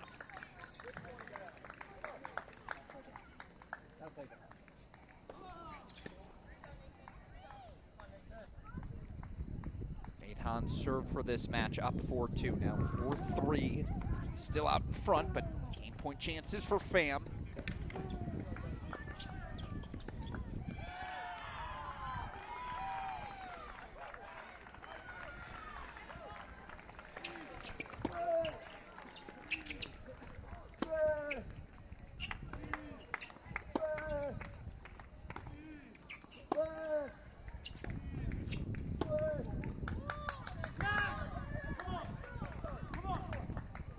Let's go to a tie break.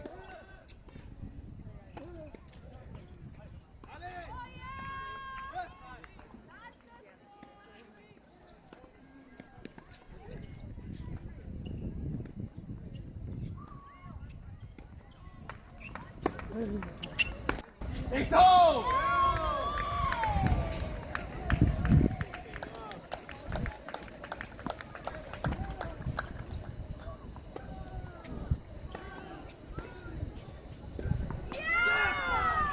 Oscar Lacide delivers the 5-3 victory. Nevertheless, as we head into mixed doubles, Team Naven, they're up in front. It is only 17-15. 1 break of serve in mixed, and Team Apps at a minimum could force a tie break. What a fun night number 1. So singles action in the books now on court 4. Men's singles action still to come on court number 3. In the meantime, we earned it. We're going full screen for the tie break.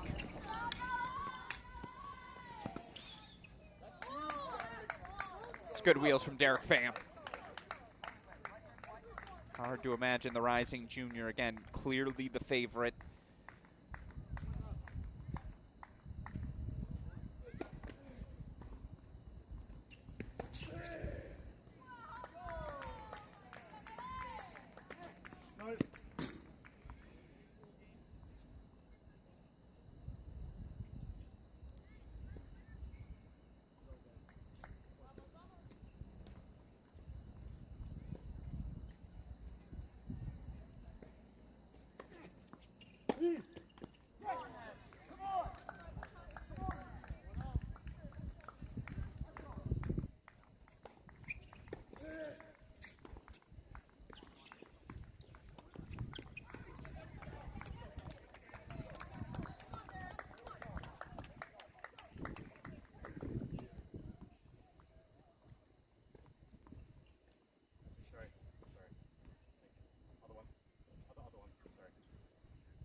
There we go. My apologies. Get us right back over to it.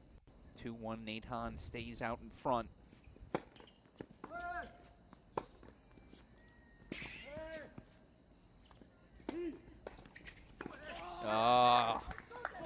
Again, court positioning advantage, Pham.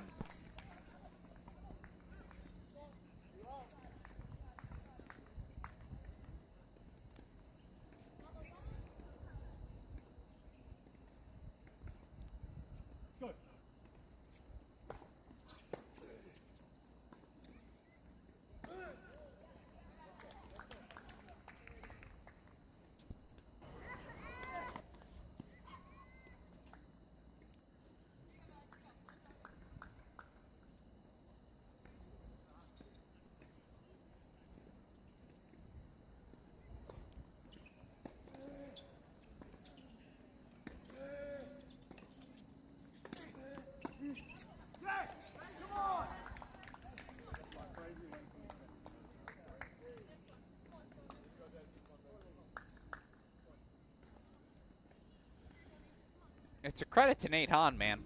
He's been in front from the start.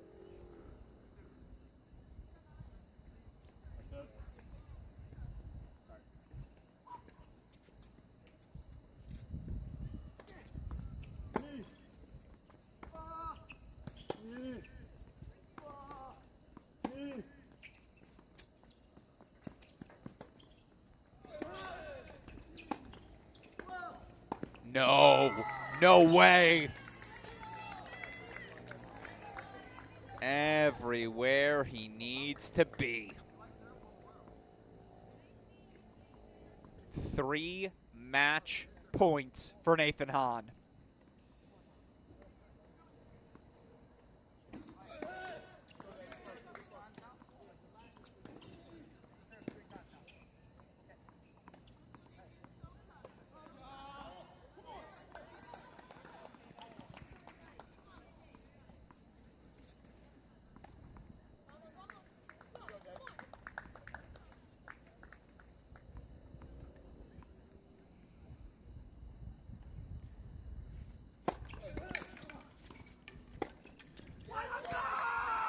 Nathan Hahn grabs the set. I can't believe it.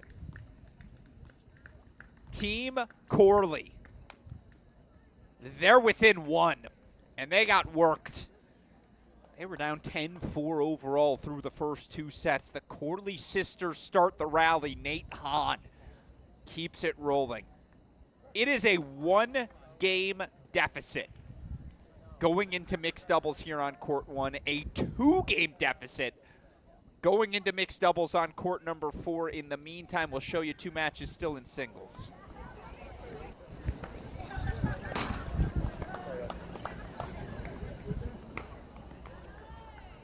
Well, it would probably help if I went to the right court, right? Do that for you all now as Alan Magadan, Ashley Watling get rocking and rolling. There you see it. Game point chances for Oklahoma to grab their first set. And there's Coach Staker. A few words.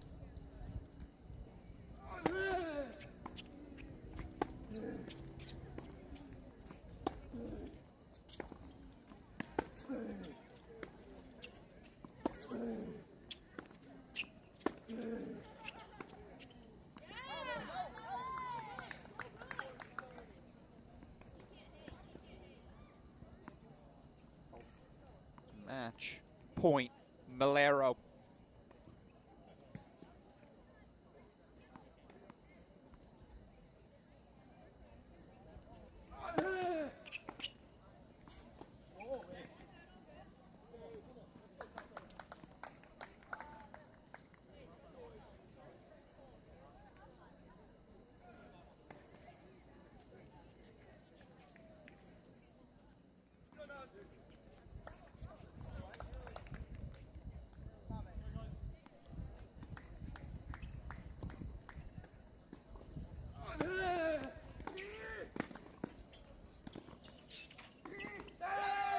It's a match and a set to the Sooners. Team Staker on the board. 5-3, Malero grabs it.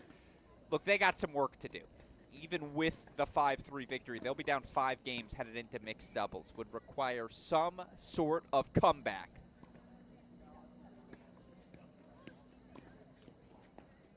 For the Sooner-centric team, but all right, we got 3 mixed double set ready to rock and roll. Oh, by the way, then we've got the action on court number 3, and yeah, I imagine we're going to be there for a while. Singles underway now. Magadan taking on Watling. Again, a 1-game lead. No, yeah, a 1-game lead for Team Mandlik heading into mixed. There you see Magadan ready to get loose. Final pregame tradition in the books. There you see Julio Garcia-Ruiz. Donna Guzman back on court as well. Thinking we might have a chance to chat with Captain Mark Mandlik. Hear from him again what it's been like.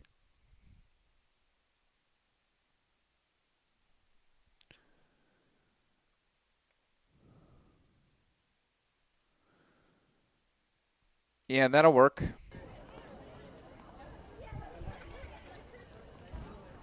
So again, that action's getting done here. Always want to keep an eye, of course, on our mixed double sets. Again, that mixed double set.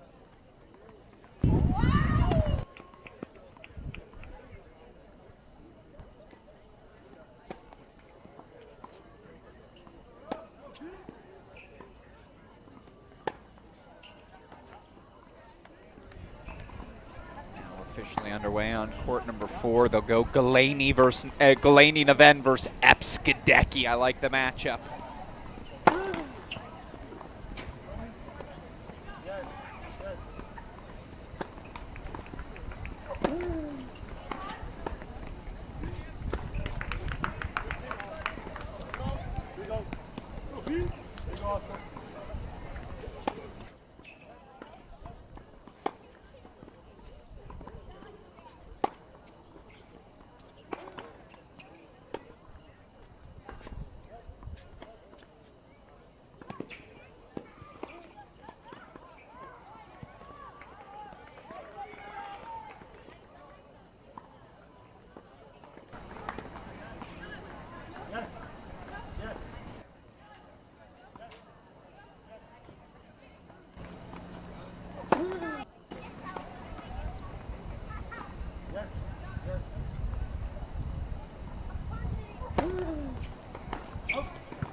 Come on.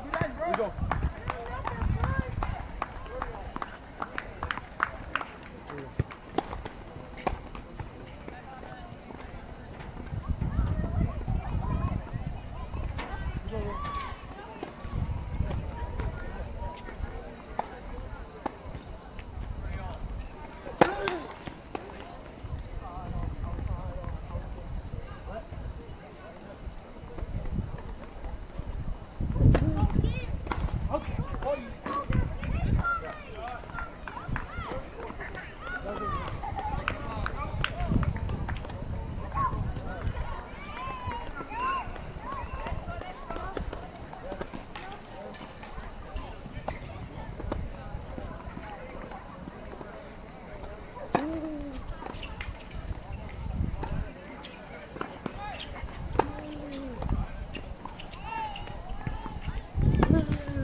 There's the energy, there's the firepower.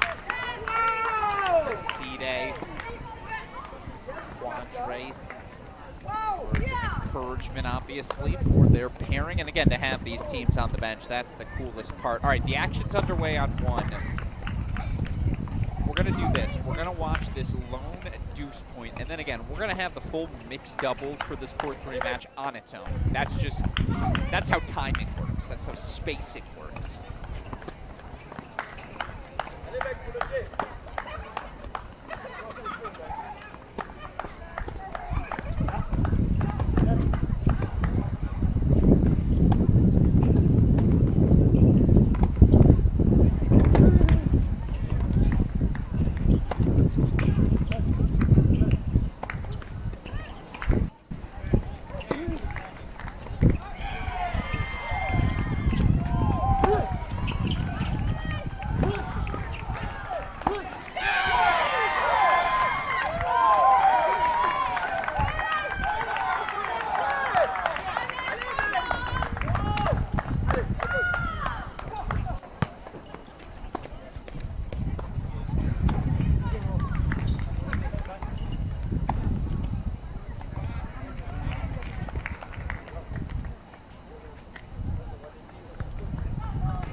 Let's go to our 2 mixed doubles matches now.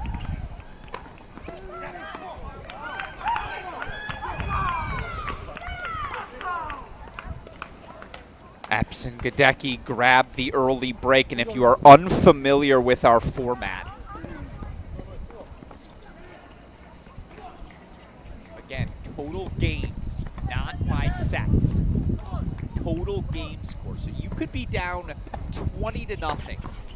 Lose the first 4 sets, all 5-love. You could then subsequently find yourself down 4-love in mixed. If you win 24 consecutive games, the most I've ever seen is 16. I legitimately swear to God, Michigan State over Notre Dame, 2016 Club Tennis Regionals, they overcame a 16-game deficit. It was a disaster for the Fighting Irish. But again, the winning team has to win the final game of the match. You are not off the court until you put that final W on the scoreboard.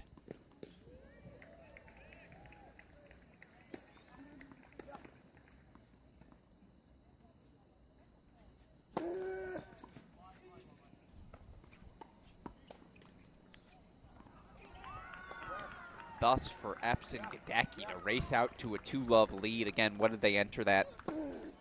With a deficit of 2. It's now 17-all. So let's say, again, it was a 2-game deficit. Let's say Epps and Gadecki win 5-3. Pretty simple. Sudden death tiebreak. From there, winner take all. Let's say they win 5-4. They'd still be down 1 overall, but again, in this scenario, they've won the final game. Thus, you keep playing. I don't know how else to say it. To be the winning team, you have to win the final game of the match, whenever that may be. Hopefully you get it now.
Fired up everywhere.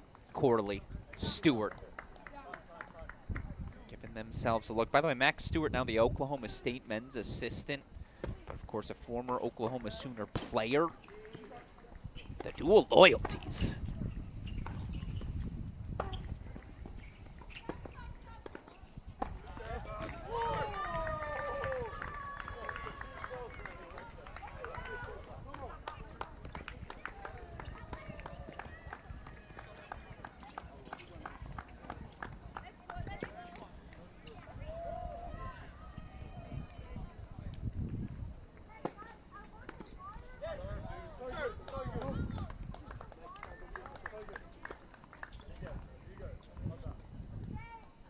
Just want to show you all again, quad box right now.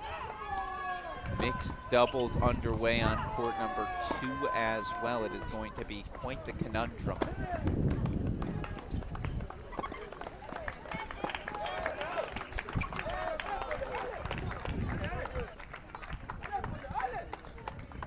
As there you see the 1-love lead for Harazaki and Catanzarite. They have the most work cut out for themselves. Again, going into mixed doubles. Team Man, no, they're not even in mixed doubles yet. Team Komar was up a game. Team Naven up 2 games. Tulsa's up 6 games. Team Carlson, as they head into the action there, bottom left. And of course, again, I know I pulled us away from that singles action on court number 3. We got plenty of time with Team Mandalik versus Team Watling. As our opening night becomes an under the lights prime time affair.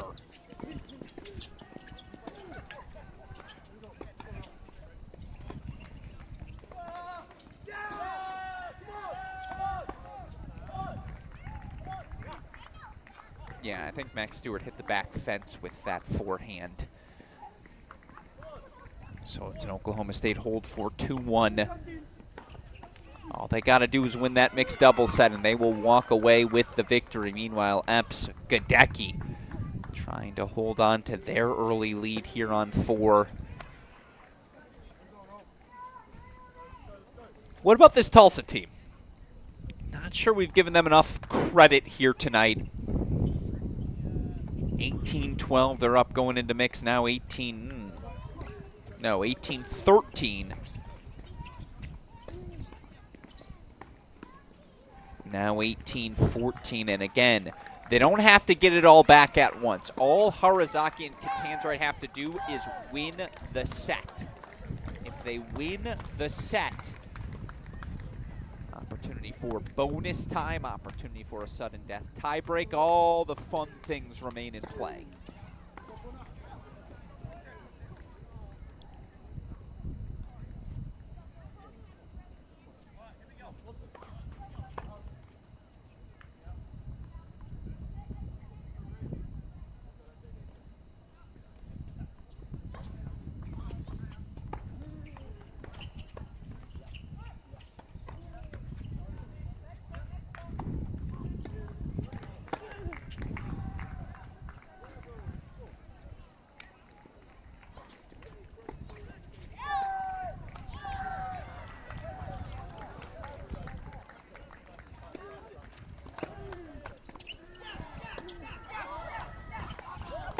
Break point chances for Harazaki and Catanzarite. Look, straight up, they win this set 5-love. It will be a deciding tiebreak right away. A lot of projection, though. A long way to go.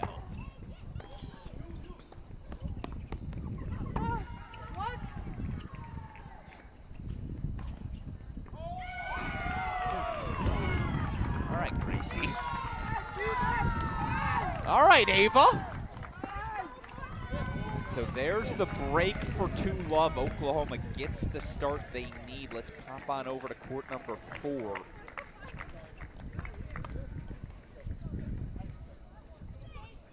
Game-point chance for Epson Gadecki to hold on to their break lead. We're going to get at least one deciding tiebreak, right? Overtime on at least 2 courts. We've earned it.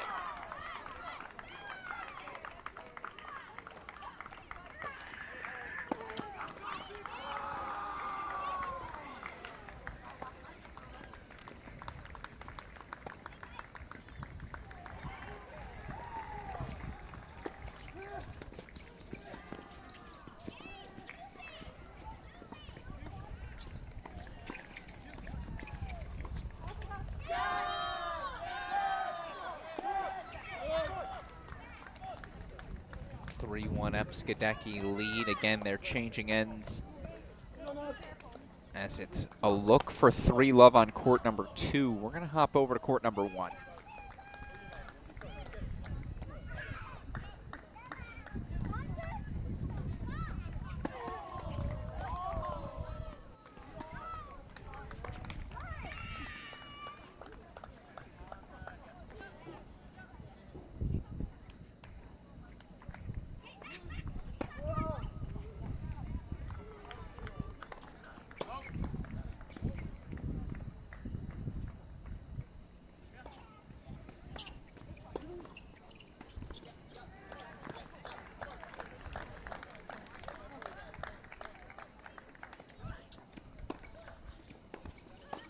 That's too good. The depth from Komar. Now her and Valentine break point chances.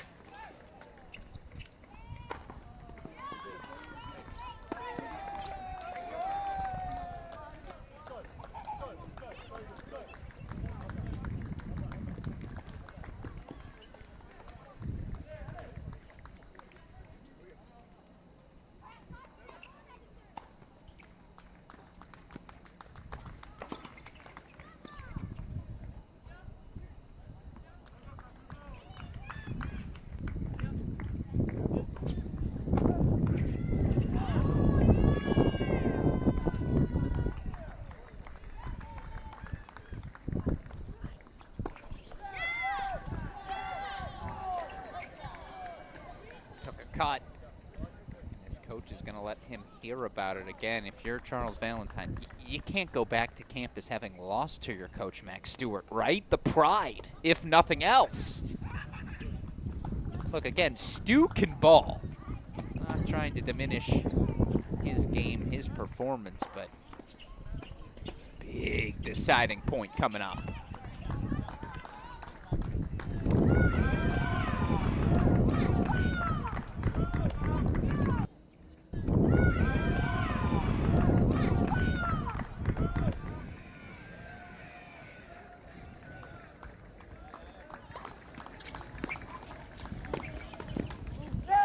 That's not going to do it.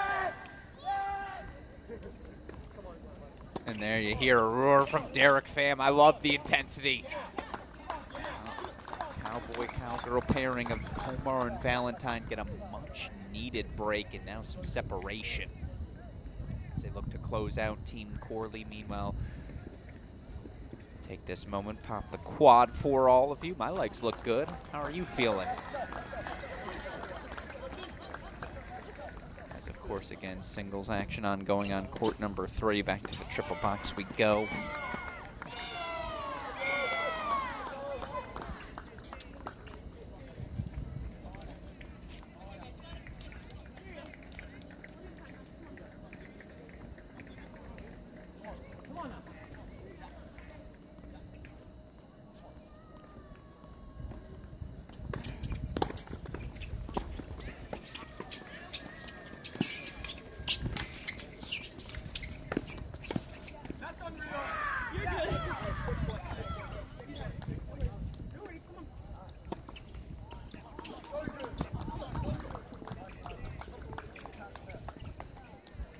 Well, hold on to that break, and guess what? They'll force a deciding tie break. Meanwhile, for Akalova, Carlson, hopefully they're attuned to the rules. A much-needed game here would guarantee them a victory should things go into overtime.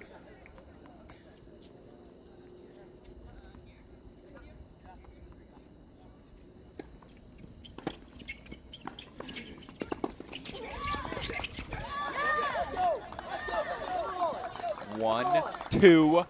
How do you do? That's just good mixed doubles. That's just good doubles. Open up this space. If they try to cheat the line, you've got all the court to work with. And Gracie Epps just easy knockoff of the volley.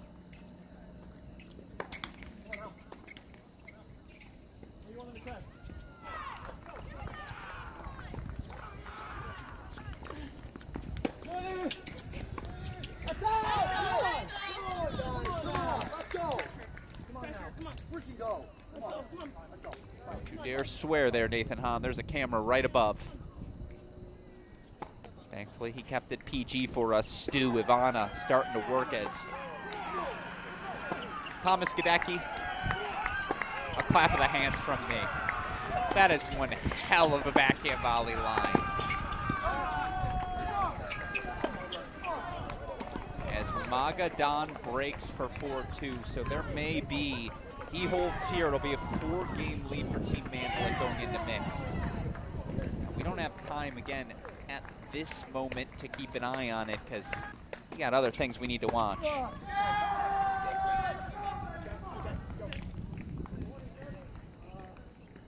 Not a de facto match point, but close to it over on court number 1.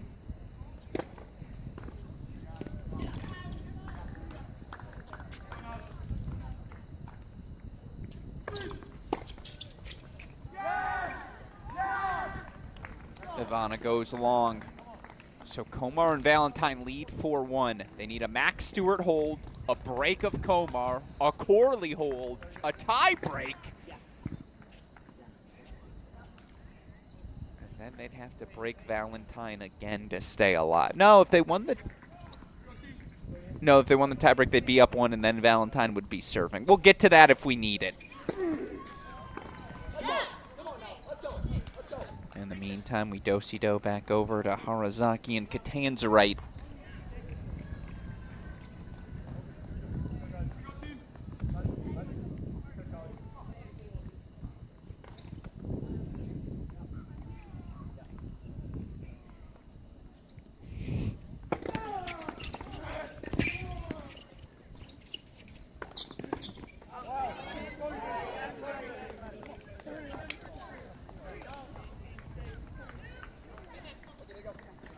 I've said for years, Ava Catanzarite, double specialist, right?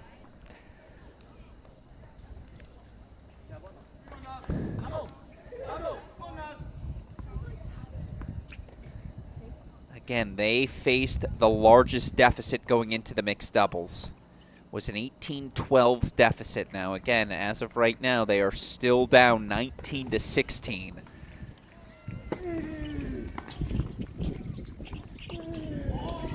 Ooh, that's really good doubles.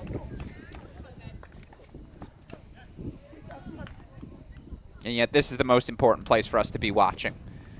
A Gracie Epps hold here, and we will have a sudden death super tie break. Our first of the weekend. We were due.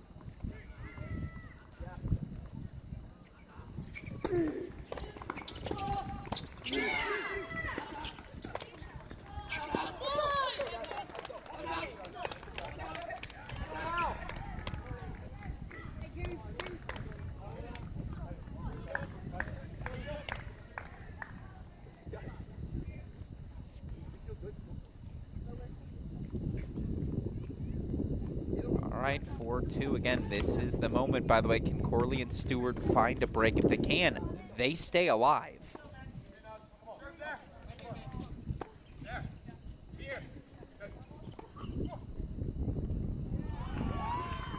Clutch.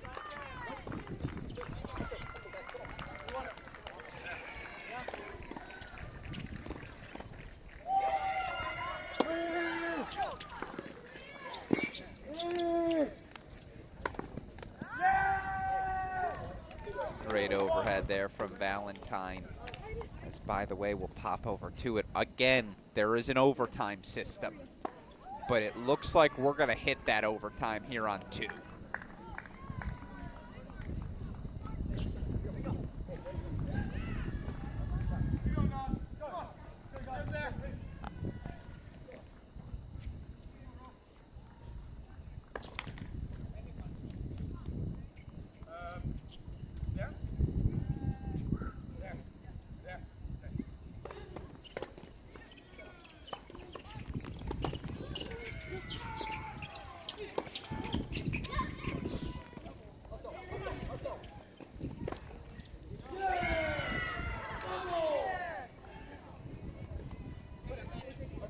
Let's go to overtime.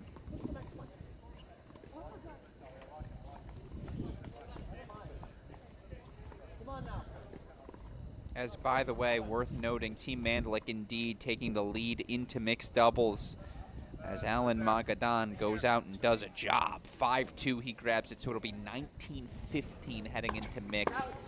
They're going to explain the overtime rules here. They're going to explain what's going to happen after this tie break should it go the way of Epson Gadecki, but it's a break for Oklahoma.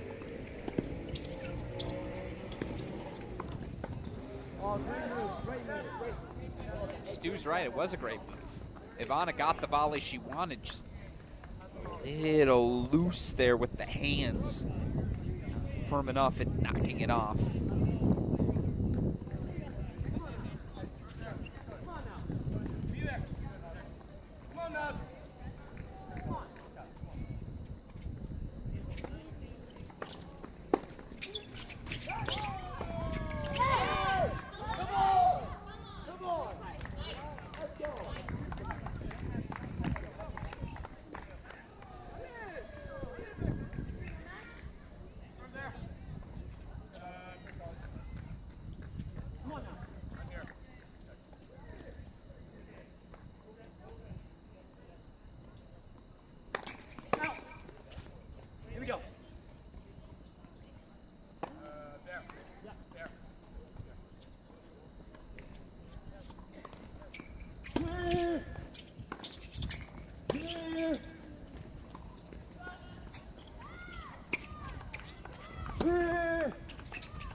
Now we're playing some tennis.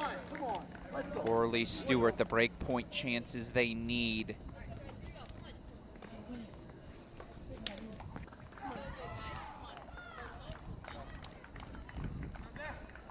You see 4-all, 1-alls there trying to stay alive. Sudden death doubles now underway on 2, or an overtime, I should say. 1-game win for Tulsa, it's theirs.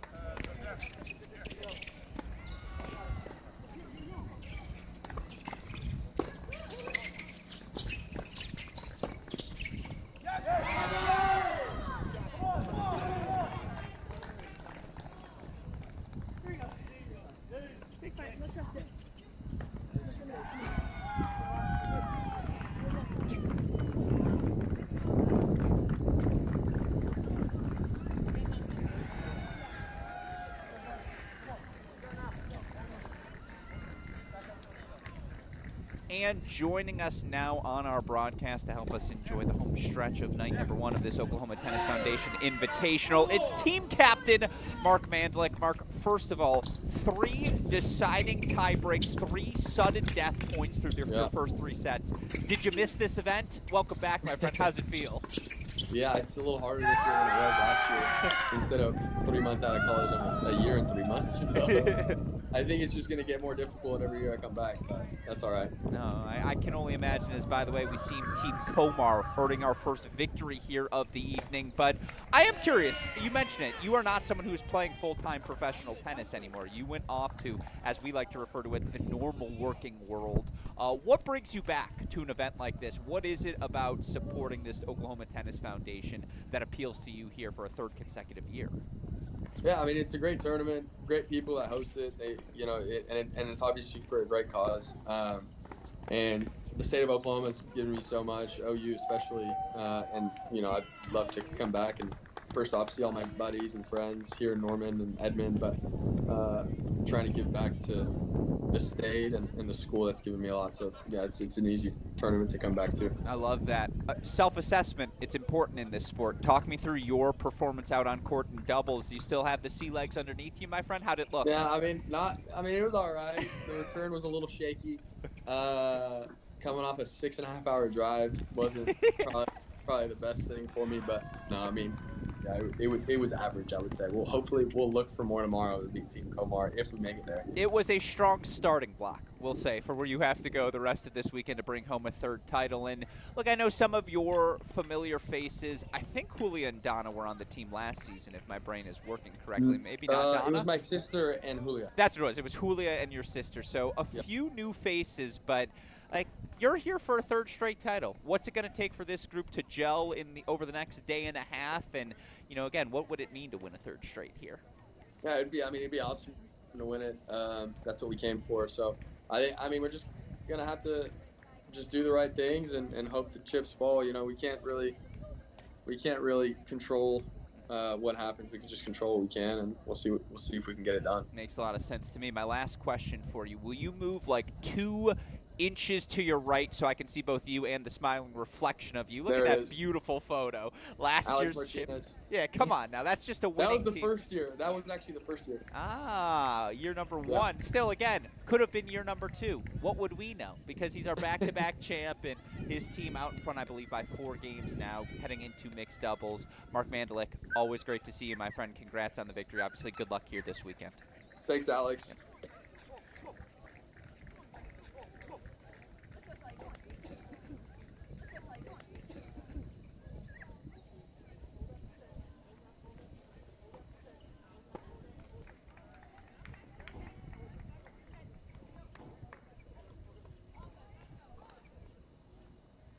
All right, a lot happening while we were away. You saw Harazaki, Katanzarite, they did the damn thing.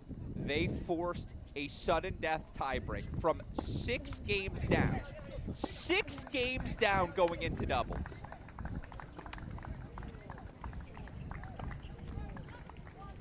That's a lie. 5 games down going into doubles. They take mixed 5-1. They win an Ava Katanzarite service game to force overtime. Oh, but we missed a match point. Hand up, that's on me. Galaney, Naven, 5-4. So Team Naven through to round number 2. The number 3 seeds looking apart our seeds, 3 and 4 seeds. So far, so good. All right. That means we got just 2 matches left. We can enjoy them both here the rest of the way. Take us back over to court number 3, of course. Mixed doubles now underway. Again, a lead for Team Mandalik in control.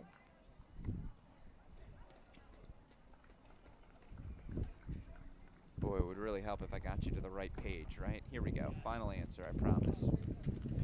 There you see court number 2.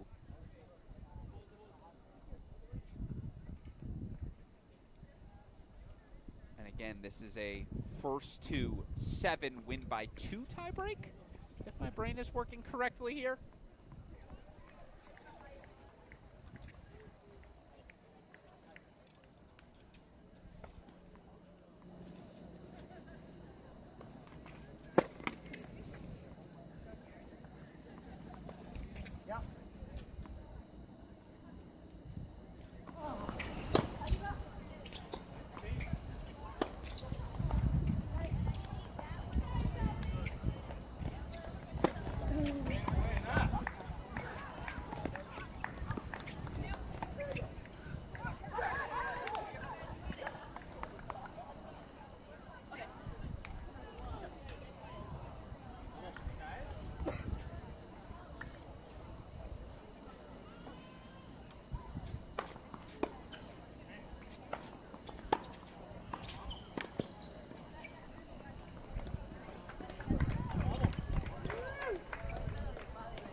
down already. What's the second comeback?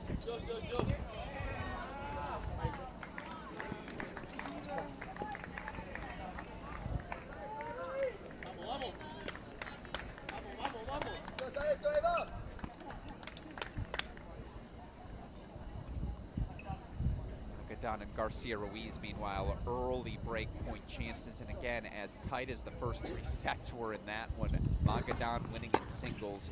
They've got a 4-game lead to play with, and now a break lead as well. So they're up 6. Top seeds feeling good. This battle on court 2 is as advertised.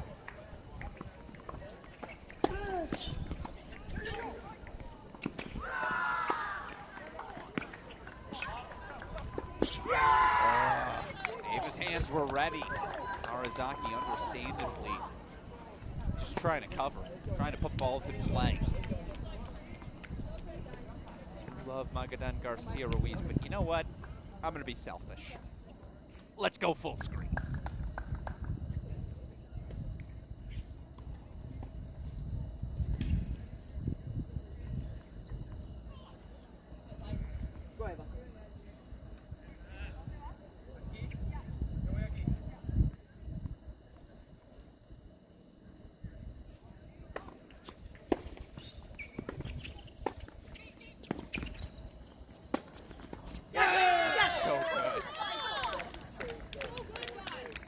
Is so good. And I love that Carmen Corley decided, hey, we're still all Sooners. I'm going to hang out. Let's go, guys. Nate Hahn going to hang out as well. And they'll switch sides. Meanwhile, again, for a Team Tulsa, first 2 years they've had some tough battles here, but they haven't earned a signature victory. If Team Carlson just finish the job here, up 5 going into mixed. It was a 5-1 set for Harazaki and Catanzarite. Ava held in overtime to force this deciding tie break. And now from 3, Love down. Look, they're still down a mini break. But Terrasante. Flash it to you again. Garcia Ruiz hold here. I feel like you can start to pack the bags and start the plane, right? Team Mandlik through to round number 2, our semifinals.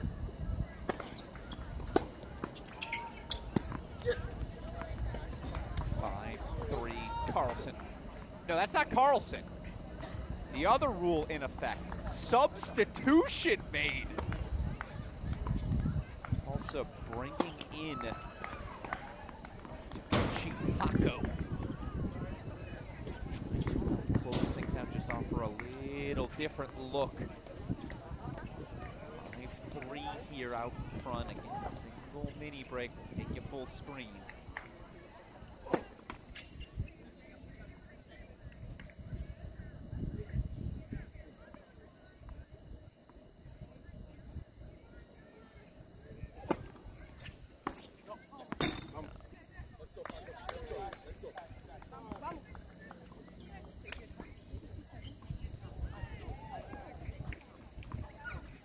Full team discussion. I love it. That's what this weekend's all about. What's the play call?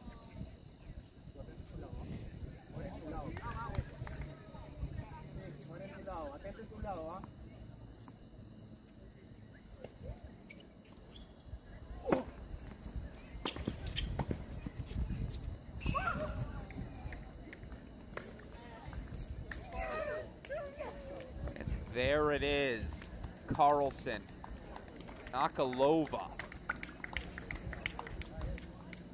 Grab the deciding tiebreak. I'll tell you what, Team Staker could have gotten run out of the gym. They rallied late.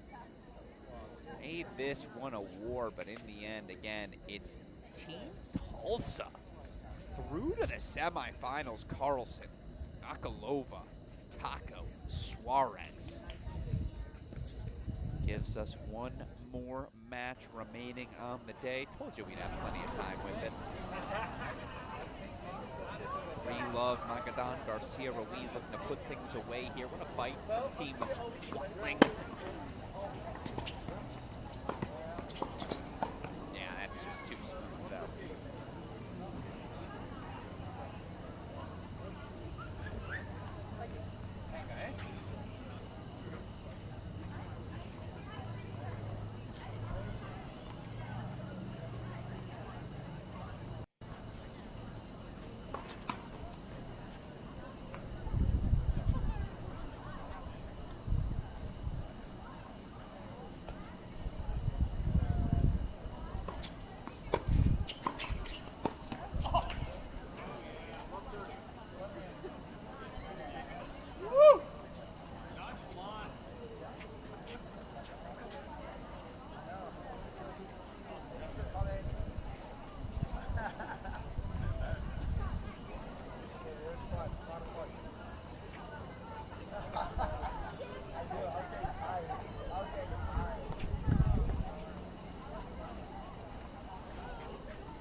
These are de facto match points.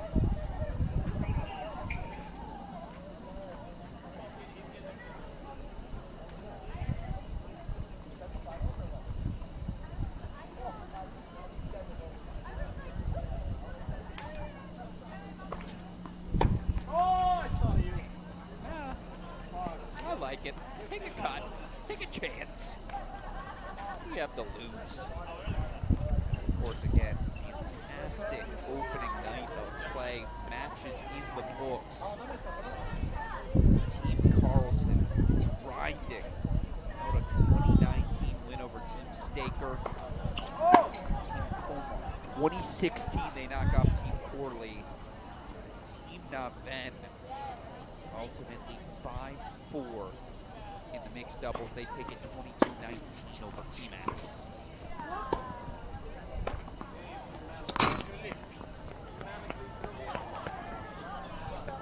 By the way, as you see, a 4-love lead here. Love the cross-state representation in tomorrow's semifinals. And by the way, just your friendly reminder, every team going to play 3 matches. We will have coverage of all of those matches for you here on our Cracked Racquets YouTube channel. Year number 3 of this Oklahoma Tennis Foundation Invitational. We're so grateful to be able to show all of you tennis fans, not just across the nation, across the globe.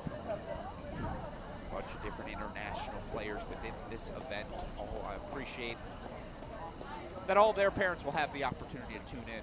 YouTube, obviously, an international, global platform, and thus for us to be able to shine a spotlight on athletes who so thoroughly deserve it.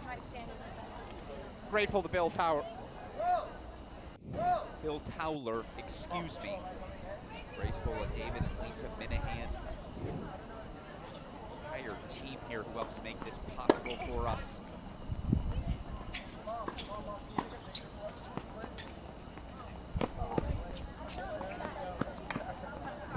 Tricky.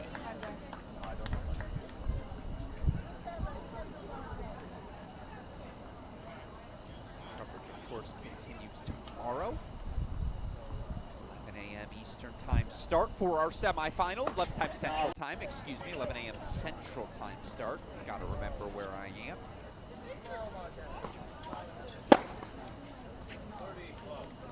It's a healthy cut there from Knott.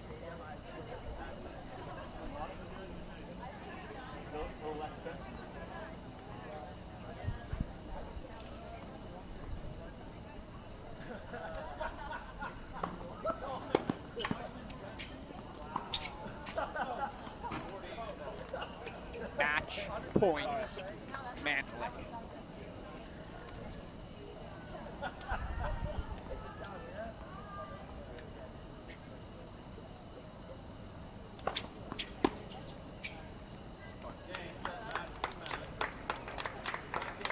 Team Mandlik through. And so to wrap up day number 1 of this 2025 Oklahoma Tennis Foundation Invitational. In the end, advancing to tomorrow's semifinals, Team Mandalik gonna take on Team Komar. Team Naven gonna take on Team Carlson. And again, it's the cross-state representation. Tulsa, Oklahoma State, Oklahoma. Everyone's gonna be in action in our main draw tomorrow. Wouldn't have it any other way. Again, final scores as follows. Team Mandalik, 24-15 over Team Watling. Team Carlston, 20-19. As good as advertised over Team Staker. Team Komar, the 2016 win over Team Corley, and Team Yaven, 22-19 over Team Epps. That will do it for night number 1. And again, sincerely, the biggest of thank yous to the Oklahoma Tennis Foundation team. Obviously, Bill Towers, so grateful to be back.